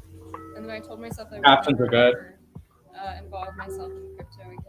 So, and I didn't for a while. I went Background and music started a isn't bad. business. But I came back because crypto is addictive and there is high potential for See, that almost drew me in the lo-fi beats. I'm gonna put this in notable entries for sure.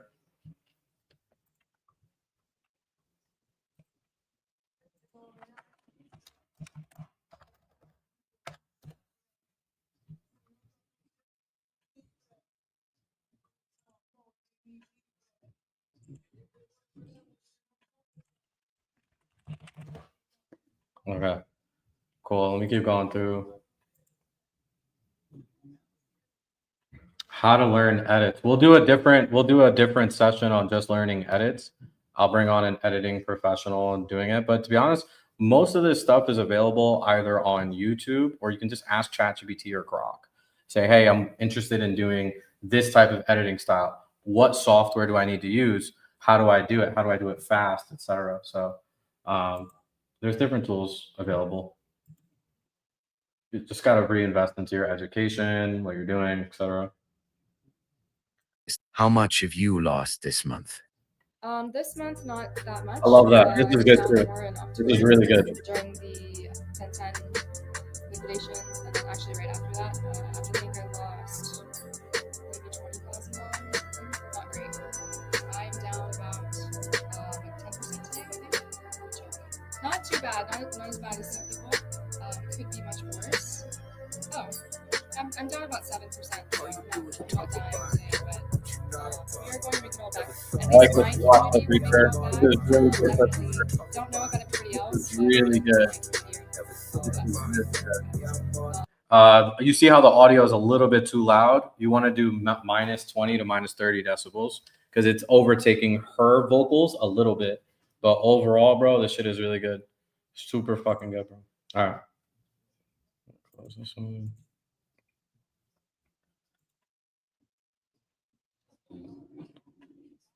We got 3 more, guys. Holy shit. Really went through that. yeah, I agree. CT has been pretty quiet, and it is kind of depressing. Like, I feel like I used to even have better ideas to play off of like other people's jokes or just like create more entertaining content. But I still stream on CT, so I have no plans to leave. But I know some creators are creating more focused on like TikTok or Instagram. So I think some of our like top creators have left, but I also think that a lot of our audience, like a lot of people got wrecked to zero, and they probably quit CT for us. Hopefully, I can create a little more like energy in the space, especially if we have a little bit of a Overall, good at it. Okay, next one. We got 2 more, guys. Holy shit. Woo! Just went through 40 fucking clips, bro. All right. This is OGs be on Kick for real. That's true, yeah. The OGs are on Kick. Boltman says they just scavenge. Yeah, I know. We're supposed to be talking about the market right now. I don't even know. I don't know who's watching on X who's just completely confused. And for that, I'm very sorry. I guess this is the thing about streaming is that sometimes you get bot trolls. Like I was saying before, members are just It's not bad. It's a little too long though. This one is a little bit too long, Khalid, if you're still here. Let's watch Ace. yeah, that's the thing. If you grow into like a top 1% streamer like Speed is, they make so much money. I mean, it's obscene. It's a very lucrative thing to do if you can get to that upper echelon. But if you can't, then streaming is very low, very negative EV. I think it's very time consuming. So you really need to be like growing a lot to make it worthwhile. I mentioned this a little bit before, but if you guys are interested in seeing me collab with anyone, let me know. Even though I can't see the X chat very well right now, I will go back through and read it to see. See, like this audio is a little bit better, and you see how it's like engaging, like super engaging audio. Didn't see my clip. Did you post it in the X community? Let me. I'll pull yours up right now. Asta and then crypto ad. I think I watched one of yours. We did watch one of yours. Agree. The cycle is really. Cardi says the cycle is really different. Yeah, I agree. The cycle is really different. I think the markets are more manipulated than ever before, right? So it's just not like crypto is becoming more efficient as a market, and we have manipulation from. Oh yeah, yo, Crypto Ed, I did watch this. I will say, here's my feedback on you overall though. Change the handle, bro. Change the handle to something easier, bro. Right now, like you have no like it's gonna impact your discovery. GC, anybody else in the chat that if I missed your clip, please submit it right now into the chat or Telegram. Either one, I'm checking both. So yeah, I did review that one, bro. And I put it as a notable entry if you go in the Telegram and check. It's true for most people. It's true for me too. My original plan this cycle was just to DCA into Bitcoin with all of my capital. Did not really intend to get so heavy into meme coins or anything else or even alts. If I had done that, I would be sitting on. Oh, I thought I did, bro. I thought. Well, I didn't. Oh, I didn't write it out. I didn't fully type it out. But I'll say it verbally. Ace. I'll pull yours up right now. So I didn't type it out. You're right. But Ace, your overall, like let's go back to this one and this one. I put both of these as notable entries. For this one, really good clean branding in the top. Overall doing all right. Could be worse, I think. Actually, let me check. Not too bad. Not as bad as some people. I do like this kind of like could be much worse. Order. Oh, I'm down about 7%. I'm not holding Bitcoin. Good fluff editing, right? Like there's a. I thought I gave some verbal feedback. And then for this one, yeah, that's the thing. If you grow into like a top good branding streamer like Speed is, I like this. I mean, maybe remove the background for Clipper University. I'll provide that as well too. It's a very lucrative thing to do if you can get to that upper echelon. But if you can't, then streaming is very low. To see who you on my list. So. All right, cool. Yeah, I did. I mean, overall, really good edits. I'll just remove the background for this. Really good name handle there. Branding, subtle branding throughout it. You had different styles of branding. One thing I would recommend is try to stick to like figure out what your exact branding style is going to be and make it like just do that same style over and over again. Because then people will start to recognize you for your clips in the same way we do with Jack, right? Same way we do with Drew, right? Like all the top CT clippers, we recognize their clips because of the style and branding that they have.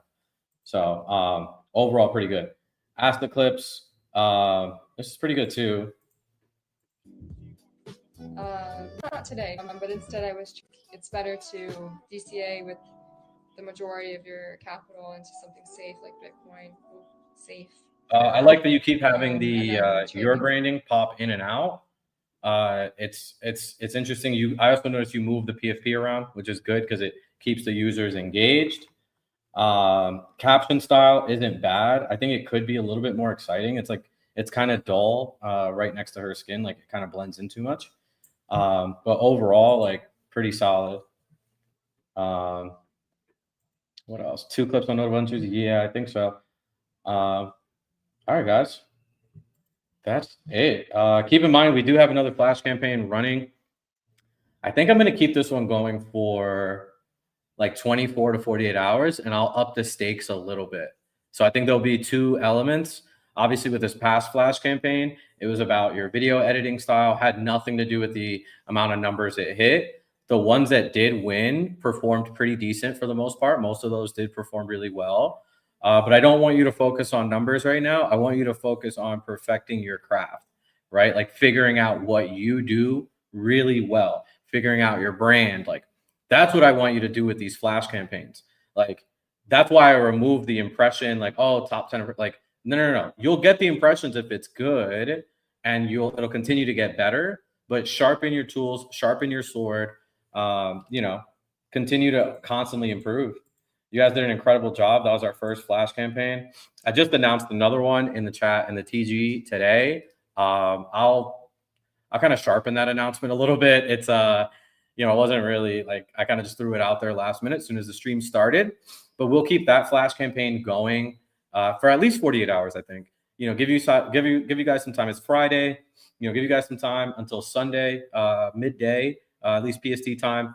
to watch this stream, clip it. You can clip Cryptoys. We had the CEO on for the first hour this morning. Or you can clip the Clipper University Module 1 and everything that I went through for the second hour, right? And then this past third hour, we were just doing reviews the whole time. So clip what you find is interesting. I want you to think about this from like a user consumer standpoint. What's going to get you to stop on the timeline? What are good hooks? That's the one thing I'll say that was missing in almost all of these. Clip Reaper, you nailed it in one of your clips. You had a hook. You were like, Eva lost $80,000. Boom. And then it goes into the clip. Now I'm going to watch the clip, right? Like, so work on your hooks and shit too, guys. Anyhow, I'm fucking out. I'm going to go enjoy my weekend. Feel free to bug and harass me on Telegram. Oh, actually, yeah, Clip Reaper. You got to, if you have a question, you got to ask right now. I'm literally about to leave. So what's the question, bro? Just shoot. Shoot from the hip, dog. Shoot from the hip, dog.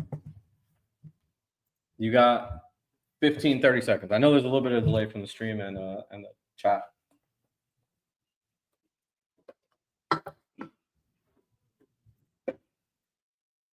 All right, bro. I'm giving you the time. Hey. Why are you so mad?